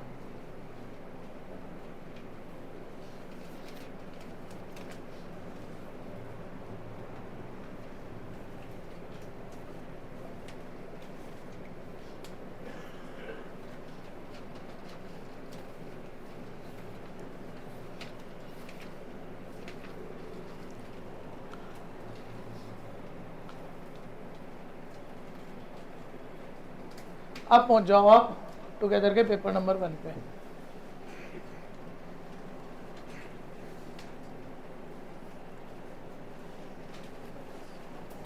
निकालो पेपर 1, निकालो भाई।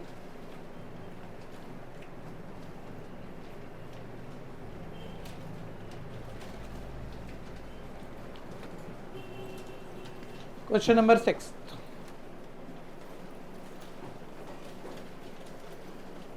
इधर देखो और पेन मत चलाना।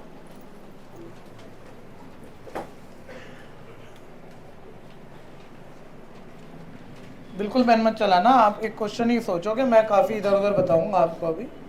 ट्रायंगल एबीसी डीएफ में उसने कुछ साइडें सेम रेशियो में दी है, ठीक है। तो यहाँ हमें ट्रायंगल को कुछ भी पूछ रहे भाई, ठीक है, ट्रायंगल एबीसी में उसने दिया हुआ भाई ये दो ट्रायंगल सिमिलर है, ठीक है भैया, साइडें भी सेम रेशियो में दे रखी हैं, बोल रहा है एंगल कौन सा किसके इक्वल होगा। तो अब ऐसे फिगर बनाने की जरूरत नहीं है जब आगे पढ़ा तो, क्योंकि सिमिलरिटी दे दी तो कॉरस्पॉन्डिंग एंगल इक्वल आएंगे, ठीक है भैया। तो एंगल बी ई के इक्वल दे रखा है, देखो जरा ऑर्डर के हिसाब से नाम इक्वल होते हैं। एंगल बी सेकंड वाला है, किसके इक्वल होगा, एंगल डी के।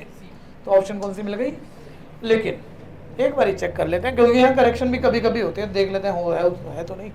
एंगल ए किसके इक्वल, नहीं ई के, डी तो सही नहीं है, एंगल ए एफ के नहीं, वो भी सही नहीं है, तो करेक्ट क्वेश्चन है एंगल बी किसके इक्वल है, डी के। कोई दिक्कत है तो बोल दो। एक और बात फाइनल कराता हूँ आपके सामने, देखो काफी टाइम बच जाएगा आपका, इधर देखो बहुत ध्यान देना, आप में से किसी ने भी एक्सप्लोर नहीं कर रखा होगा।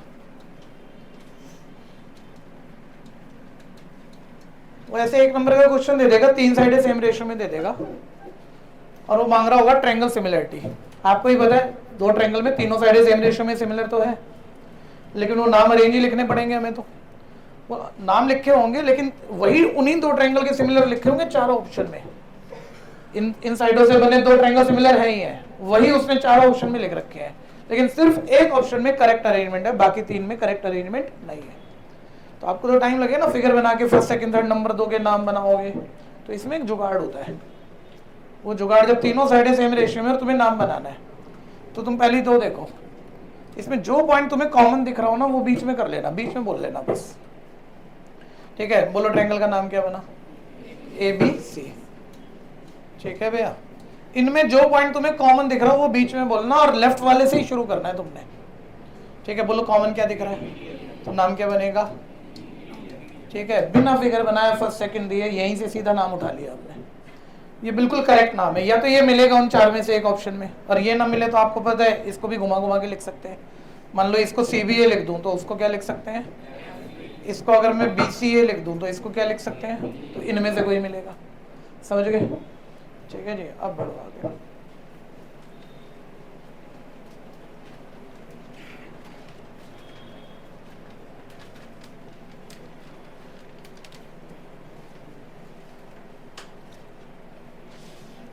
इधर देखना, पेन मत चलाना, दिया ही हुआ है, प्रिंट अच्छा नहीं है लेकिन काम चला लो अब।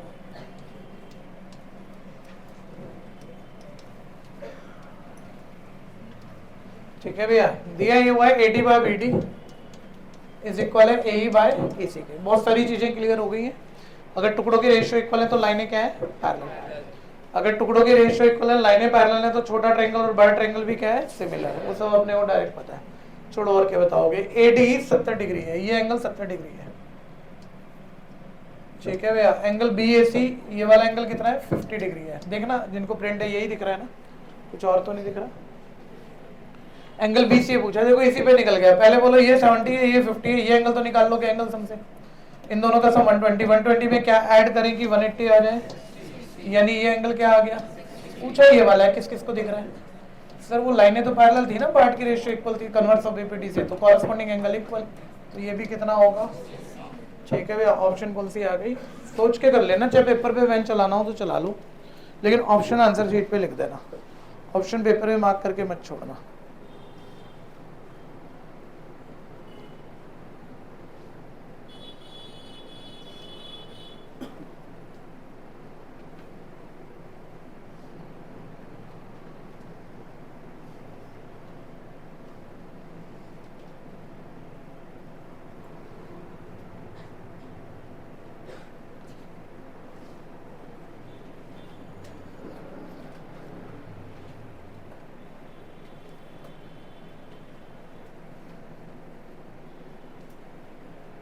नेक्स्ट 10th, इधर देख लो, बहुत मत लिखो भाई, एक नंबर में क्या क्या लिख रहे हो। इधर देखो, फिगर पे करना था।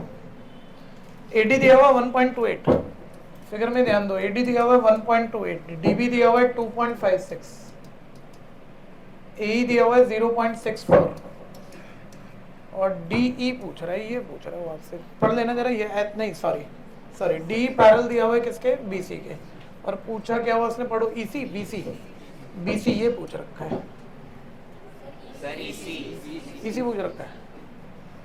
अरे इसको कोई क्या पढ़ेगा, तुक्का मारना पड़ रहा है, ठीक है भैया। तो ईसी पूछ रहा है, बच्चा कहता निकाल के दिखाते, वो निकलता कैसे, ठीक है वो निकलना भी नहीं था। ईसी पूछ रहा है रेशियो इक्वल होगी, तो आप तो डायरेक्ट देख लो भाई ये इसका डबल है, कहाँ रेशियो इशू करोगे, देखो डबल दिख रहा है 1.28 का डबल 2.56, तो 0.648 का बस क्या करना है डबल, तो क्या आ जाएगा आंसर 1.28।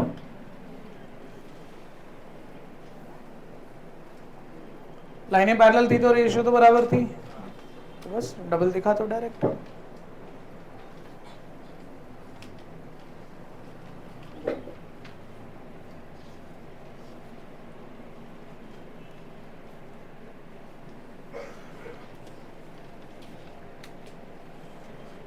एनसीईआरटी क्वेश्चन 22 नंबर सामने देखना, पेन मत चला देना कोई भी, सुनते रहो, ध्यान से सुनते रहो, बहुत जल्दी जल्दी में निपटेगा काम और फिर करने की कोशिश करना। बोल रहे हैं गिवन में फिगर दी हुई है, गिवन में ये देखो ये एक एंगल 90 दिया हुआ है, ये दिया हुआ है पीएमए राइट एंगल ट्रायंगल है, ये एंगल 90 है, तो इसके बाजू वाला भी क्या होगा 90।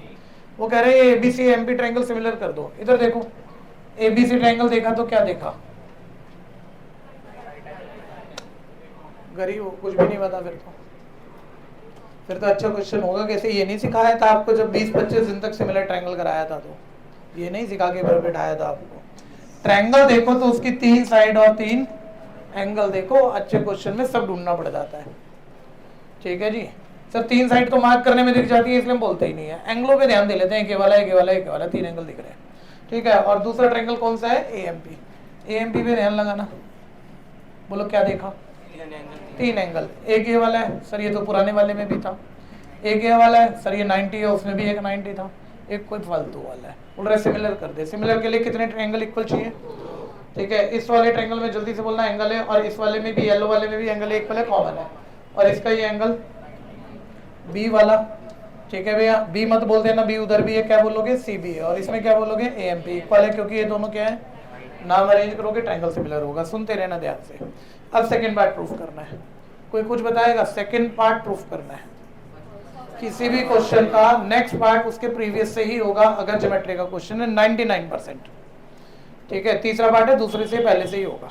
साइन एंड डिवाइड में इक्वल कब आती है, जब उनसे बनने वाले ट्रायंगल सिमिलर करा लिया अगले ने, बस यहीं से साइड सेम रेशियो में निकालोगे, A B upon A M, वो चाहिए नहीं छोड़ दो। फिर नेक्स्ट बोलो क्या बनेगी, B C upon M P, ये मैच होगी। फिर फर्स्ट थर्ड बोलो, वो ये मैच हो गई, बस रीजन लिख दिया बिकॉज एंगल आर सिमिलर। करिए फटाफट।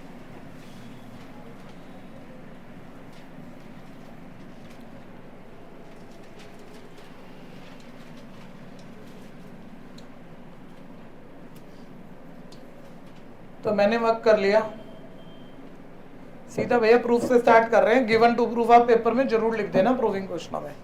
मैं यहाँ गिवन टू प्रूफ अब नहीं लिख रहा, सीधा प्रूफ से स्टार्ट कर रहा हूँ, आप भी वैसे ही कर लो अभी के लिए, लेकिन पेपरों में लिख देना in triangle ABC and triangle PMA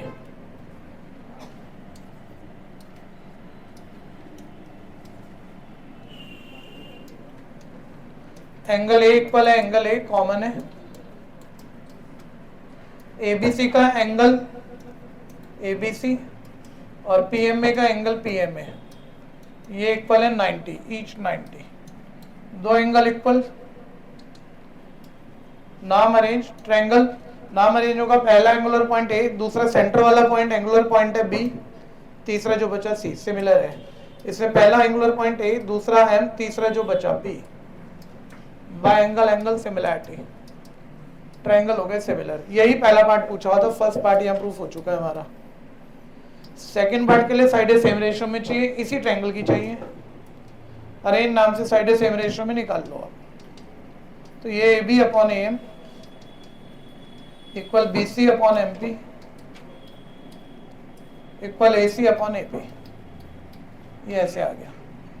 साइडें सेम रेशियो में because triangles are similar, reason लिख दिया क्योंकि ट्रायंगल सिमिलर है इसलिए साइडें सेम रेशियो में। फिर हमें जो चाहिए था C A P A B C M P चाहिए था, इस पार्ट को आप छोड़ दो और करके जो इक्वल चाहिए उसे इक्वल लिख दो, ये प्रूफ हो गया।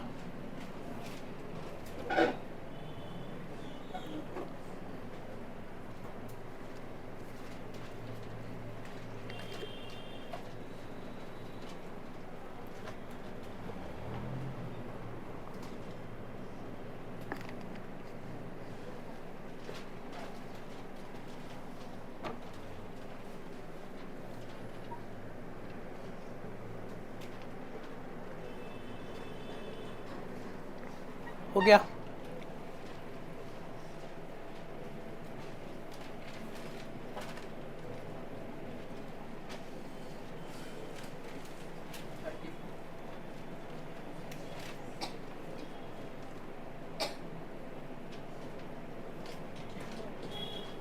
अभी प्रूफ करा दिया मैंने ऑलरेडी, बोल लेते हैं बस, करना मत।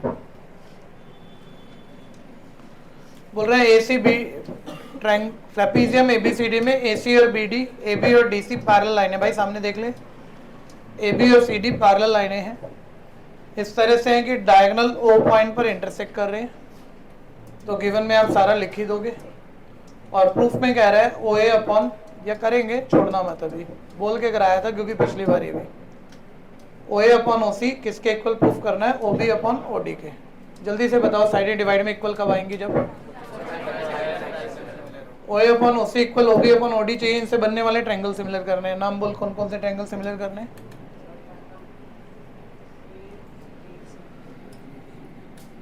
ट्रायंगल AOB और ट्रायंगल, पिटाई मत खा चाहिए बच्चे को, तेरा ध्यान नहीं है क्लास में। ट्रायंगल AOB COD करने हैं सिमिलर, बता कौन कौन से एंगल इक्वल हो रहे हैं। अब पिटेगा बहुत।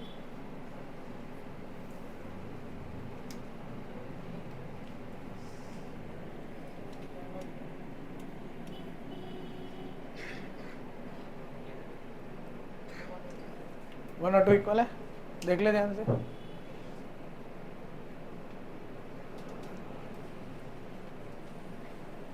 क्या करे, है जी, दिमाग ही नहीं लगा रहा, ना तो घर पे बैठ के पढ़ा जाता है, ना यहाँ बैठ के पढ़ा जाता है। हाँ जी, लाइनें पैरेलल हैं, लाइनें पैरेलल हैं, बीच में ट्रांसवर्सल है, ऑल्टरनेट एंगल जेड बनाने वाले एंगल इक्वल होते हैं। एंगल 1 किसके इक्वल होगा, एंगल 2 के। एंगल 3 किसके इक्वल होगा, एंगल 6 के। भैया ऑल्टरनेट एंगल इक्वल है, नाम अरेंज करोगे 1 3 से, बोलो नाम क्या बनेगा, ABO। सिमिलर क्या होगा, 2 4 से नाम क्या बनेगा, CDO। ठीक है, bye angle angle similarity triangle हो गए सिमिलर। अब साइडें सेम रेशियो में लिख सकते हो, वही चाहिए था, अरेंज नाम से साइडें निकालो, AB अपॉन CD, चाहिए नहीं तो छोड़ दो। अगली निकालो, बोलो क्या बनेगी, BO अपॉन DO, किसके इक्वल, AO अपॉन, यही चाहिए था आपको, बिकॉज ट्रायंगल्स आर सिमिलर, इसलिए साइडें सेम रेशियो में। सर कंस्ट्रक्शन EO करके तो वैसे भी कर सकते हैं। कौन सी थ्योरम से हो रहा था वैसे, PPT आसान पड़ेगा क्या, स्टेटमेंट लिखनी पड़ेगी। नहीं नहीं, स्टेटमेंट ना भी लिखनी पड़े तो आसान पड़ेगा क्या, अलग है। नहीं पड़ेगा।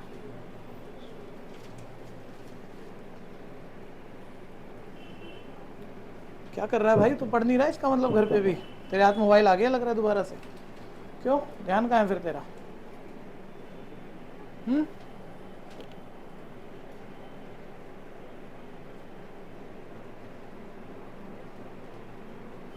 भाई बांधियो जरा इसे, बांध पाएगा, ठीक से बांध भाई, अब बांध, रुक जा, अब बांध, अबे ऐसे नहीं बांधते, इधर बांधना अलग से, डर मत।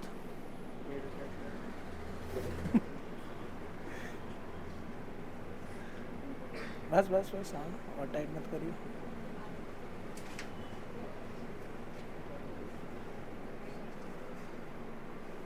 चल, थैंक यू।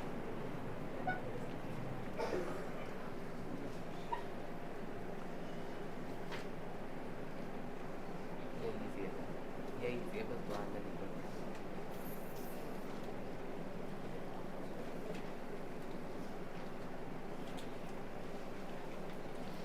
रजिस्टर सीधा कर ले, रजिस्टर भी छुपाता रहता है, वैसे ही पता लगता रहता है, पढ़ाई करता ही नहीं है ढंग से।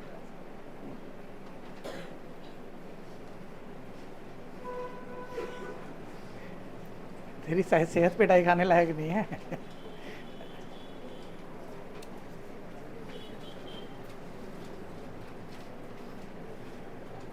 हो गया भैया,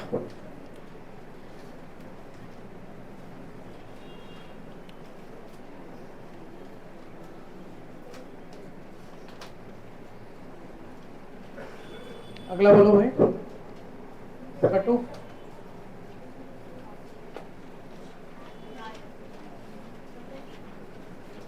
इधर देखो, बन गई बात, ध्यान लगाओ। किस किस को दिख गया एक्स निकालना भी बताया। ये ध्यान देना, फिगर तिरछी जानबूझ के बनाता है, तुम थोड़ा आड़ा तिरछा हो जाओ, कंफ्यूज हो जाओ। ये लाइन इसके पैरेलल दी हुई है, तो बोलो वैसे तो बीपीटी में तो ये टुकड़ों की रेशियो इक्वल या टुकड़ा और फुल साइड की इक्वल रेशियो इक्वल, लेकिन इसमें बेस में दिया हुआ है एक्स, तो ये बीपीटी से होगा सिमिलैरिटी से। और गलती कौन करेगा बच्चा, कहाँ करेगा बताओ। वो ये लेफ्ट वाला टुकड़ा लिखेगा और फिर ये वाला लिखेगा, यहाँ गलत होगा। छोटे ट्रायंगल की साइड x-1 अपॉन बड़े की साइड, दोनों का sum equal base upon base, ऐसे चलेगा ये क्लियर है। और एक नंबर में तो ज्यादा कहानी बनानी क्यों है हमें, x-1 ध्यान से देखो। अब बोलो अपॉन में क्या लिखना है, ऐड करके बोलो x-1 x + 3, x + x क्या हो जाएगा 2x, और 3 - 1 क्या हो जाएगा 2, इक्वल बेस अपॉन बेस, वो क्या बनेगा, जरा साइन चेक कर लेना, यही है ना सब, ठीक है। अब क्रॉस मल्टीप्लाई कर दो, x आ जाएगा। खुद से सोच सोच के करना।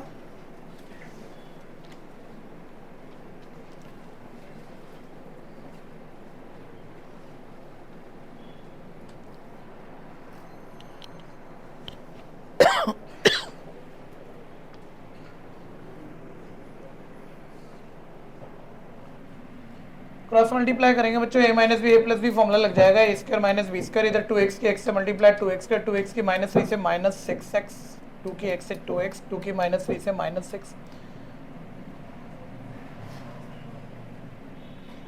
नंबर एक तरफ 2x² - x² x² -4x -6x 6 + 1 -5 equal है 0। मिडिल टर्म आप स्प्लिट कर लेना, मैं डायरेक्ट लिख देता हूँ फैक्टर x - 5 x + 1, x का आंसर 5 और -1 आएगा, तो आंसर कुल मिला के 5 आ गया, साइड माइनस में तो होगी नहीं, 5 आ गया, तो आंसर आ गया सी पार्ट। क्या हुआ, इतनी जल्दी कर दिया, सुन के लिखता है तू देखा, पता लग जाएगा। बस वो ऑप्शन नहीं मिला सही, हाँ।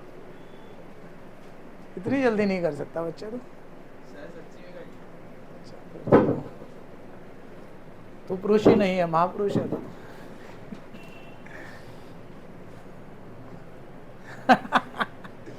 कर अब।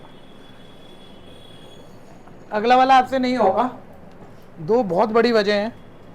पहली करेक्शन, लेकिन वो तो कोई खास बात नहीं, करा देता हूँ। दूसरी एक नॉलेज जो अच्छों को नहीं होती, मतलब बच्चों को तो होनी नहीं चाहिए, टीचरों को भी नहीं पता होती बेचारों को, सुनते रहना। और फालतू बात कोई नहीं है, ये मत सोचना कि चीज नहीं आएगी, आ सकती है। अगले वाले क्वेश्चन में करेक्शन तो ये मौजूद है भाई कि ये साइड 20 सेंटीमीटर दी हुई है, ठीक है, जो यहाँ नहीं दिख रही है आपको, इसके सॉल्यूशन में हमने देखा तो वहां में 20 दिख रही है, ठीक है। और अब वो पूछ रहा है आपसे, क्यूआर पूछ रहा है, बताओ प्रभु कैसे होगा। वो तेरे तो मान गए यार, तेरे को तो जिशांत, इसलिए नाम पूछा है मैंने आज तेरा। जिशांत के लिए क्लैप कर दो यार, ये कोई छोटी बात नहीं है। ये सिमिलर ट्रायंगल ऑप्शनल एक्सरसाइज पहला क्वेश्चन था, प्रूफ कराया था, उस वक्त बताया था पहला क्वेश्चन एंगल बाइसेक्टर थ्योरम है, इंटीरियर एंगल बाइसेक्टर थ्योरम, ठीक है। सेकंड लास्ट क्वेश्चन प्रूफ कराया था, उस वक्त बताया था एक्सटीरियर एंगल बाइसेक्टर थ्योरम है। ये कहाँ से बात याद रख के बैठा है, तो बता चल अब एंगल बाइसेक्टर थ्योरम बता क्या होती है, नाम ही नाम तालियां वापस ले लो भाई इससे। अच्छा, ताली बलती ही नहीं है यार ये तो कह रहा है मैंने एंगल इक्वल देखे थे, तो मैं तो बोल रहा था एंगल बाइसेक्टर, तो मेरे को लगा इसको एंगल बाइसेक्टर थ्योरम के बारे में पता है, ठीक है भैया। किसको पता है, किसको ध्यान है, ऑप्शन एक्सरसाइज क्वेश्चन 1 अब सामने देख लेना, पेन मत चलाना। ट्रायंगल का नाम दिया हुआ है PQR, या छोड़ो PQR पे नहीं बोलते हैं। किसी ट्रायंगल में, ट्रायंगल ABC में मान लो एंगल A का हमने बाइसेक्टर दे दिया, तो एंगल को बाइसेक्ट करने वाली साइड, ठीक है, बोलो एंगल को बाइसेक्ट करने वाली लाइन कौन सी है, किस एंगल को बाइसेक्ट कर रही है, वो एंगल किन साइडों से बन रहा है, AB, और उन एंगल बनाने वाली साइडों की रेशो साइडों की रेशियो बोलो क्या आएगी, ए बी बाय ए सी। ठीक है भैया, लेफ्ट से राइट गए, ध्यान देना। अपोजिट पार्ट की रेशियो बोलो क्या है, B D by D C. ये ऑलवेज क्या होता है, इक्वल। किसी भी ट्रायंगल में किसी एंगल का बाइसेक्टर एंगल कंटेन करने वाले साइड की रेशियो अपोजिट इंटरसेप्ट की रेशियो के ऑलवेज क्या रखता है, इक्वल। ठीक है, वहां मत देखो क्योंकि ये रिजल्ट जब तक याद नहीं होगा आप क्वेश्चन छोड़ दोगे। ठीक है, मान लो पी क्यू आर ट्रायंगल है, पी एस एंगल बाइसेक्टर है, एंगल को इक्वली डिवाइड कर रहा है। रिजल्ट बनाना जरा, क्या बनेगा जल्दी से, ऐसे बोलना है left to right. Angle contain करने वाली साइड की रेशियो, सर एंगल का जो बाइसेक्टर दिया है उस एंगल वाली साइड की ratio P Q upon P R. अब ये अपोजिट टुकड़ों की रेशियो भी इसी ऑर्डर में बोलनी है, क्यू एस अपॉन। ठीक है, बस इतना सा होता है। वैसे तरीके और भी हैं, सिमिलरिटी कांग्रुएंसी से कर दें। ठीक है भैया, लेकिन क्वेश्चन बहुत होते हैं, ये चीजें हमेशा काम नहीं आएंगी। खैर अभी देखते रहना जरा। तो वैसे करेक्शन की जरूरत भी नहीं है यार, बिना करेक्शन के मान लो क्वेश्चन। ठीक है, ध्यान से देखते रहना। क्यूपीआर और एसपीआर एंगल क्या है बोलो सारे, अगर एंगल इक्वल है भैया, नहीं यार जरूरत पड़ जाएगी। क्यूपीआर और एसपीआर अगर एंगल इक्वल है, ये वाली साइड आपकी क्या है, बनेगी जरूरत। करेक्शन नहीं है ना भाई, एक मिनट, ये पी क्यू कितनी दी हुई है देखना, ये 20 इसने यहाँ बोल दी और ये वाली 20 इसने फिगर में बोल दी, तो करेक्शन कहाँ है, ये तो सब ठीक है।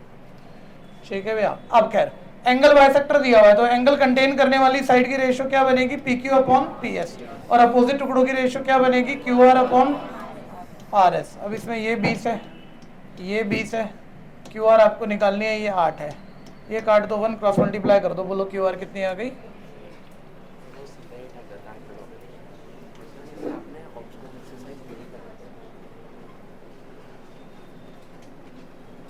ऑप्शन में सारा है ही नहीं एक्चुअली, कुछ सिलेबस में पहला एंगल बाइसेक्टर है, third last converse of angle bisector है,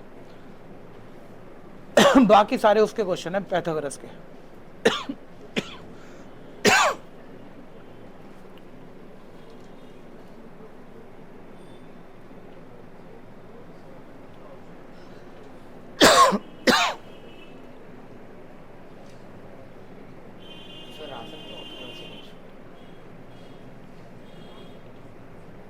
कुछ भी आ सकता है भाई, जो सिलेबस में नहीं है वो भी आ सकता है, पक्की बात है।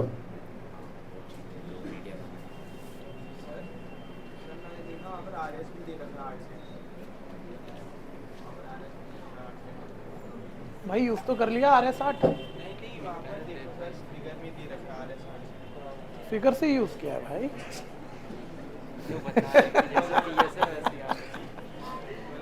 हाँ नहीं ठीक है, ठीक है। हाँ दिखता नहीं है कई बार, मेरे को भी नहीं दिखा था, मेरे को लगा करेक्शन करानी है तो मैंने भी तो बोला था, जबकि दे रखा उसने। हो गया भैया,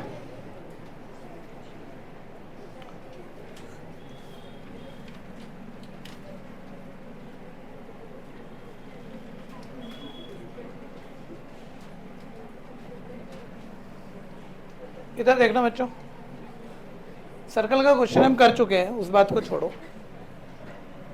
बस मुझे ये बता दो आप में से किस किस बच्चे को ये छोटा वाला ट्रायंगल और बड़ा वाला ट्रायंगल सिमिलर दिख रहा है, क्योंकि सिमिलर का भी क्वेश्चन है। इसने सर्कल का दिया हुआ है, हमने करा हुआ है, वो बेकार बात है। ये छोटा ट्रायंगल और ये बड़ा ट्रायंगल सिमिलर किस किस को दिख रहा है।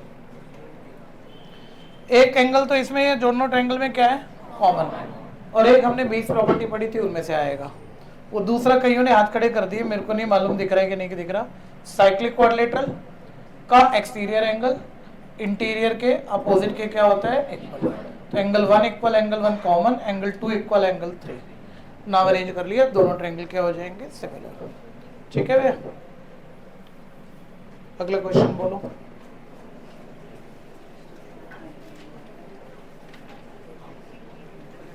अभी अभी कराया है, आप सारे रिपीट में करेंगे जल्दी से। कम लिख के कर सकते हो, रीजन कम दे सकते हो, बस ऐसे 1-2 शब्द जो लिखने लिखो, छोड़ना मत भाई, घसीटे मारते निपटा दो ऐसे। अच्छा, आप लोगों ने कभी बीसीसी को गूगल रेटिंग दी है?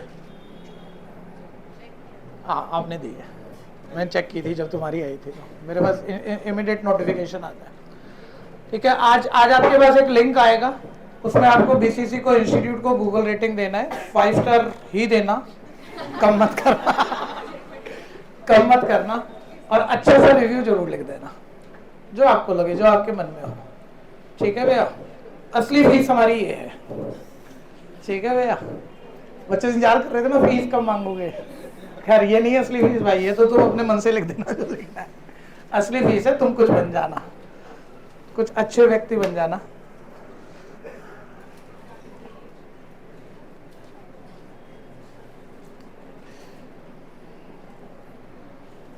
भाई फ्राइडे सैटरडे संडे साल का बिल्कुल आखिरी मोमेंट है, इसके बाद आप बस 2-4-5 दिन बाद आप अपने इंग्लिश सोशल सब्जेक्टों में लग जाओगे, बोर्ड के पेपर शुरू हो जाएंगे, टाइम ही नहीं है फिर मैथ्स पढ़ने का। किसी भी हालत में फ्राइडे सैटरडे संडे किसी ने खाली नहीं छोड़ना। ठीक है, सारा मैथ्स, सारा जीबी, जैसे जैसे करा रखी है चीजें सब निपटानी है।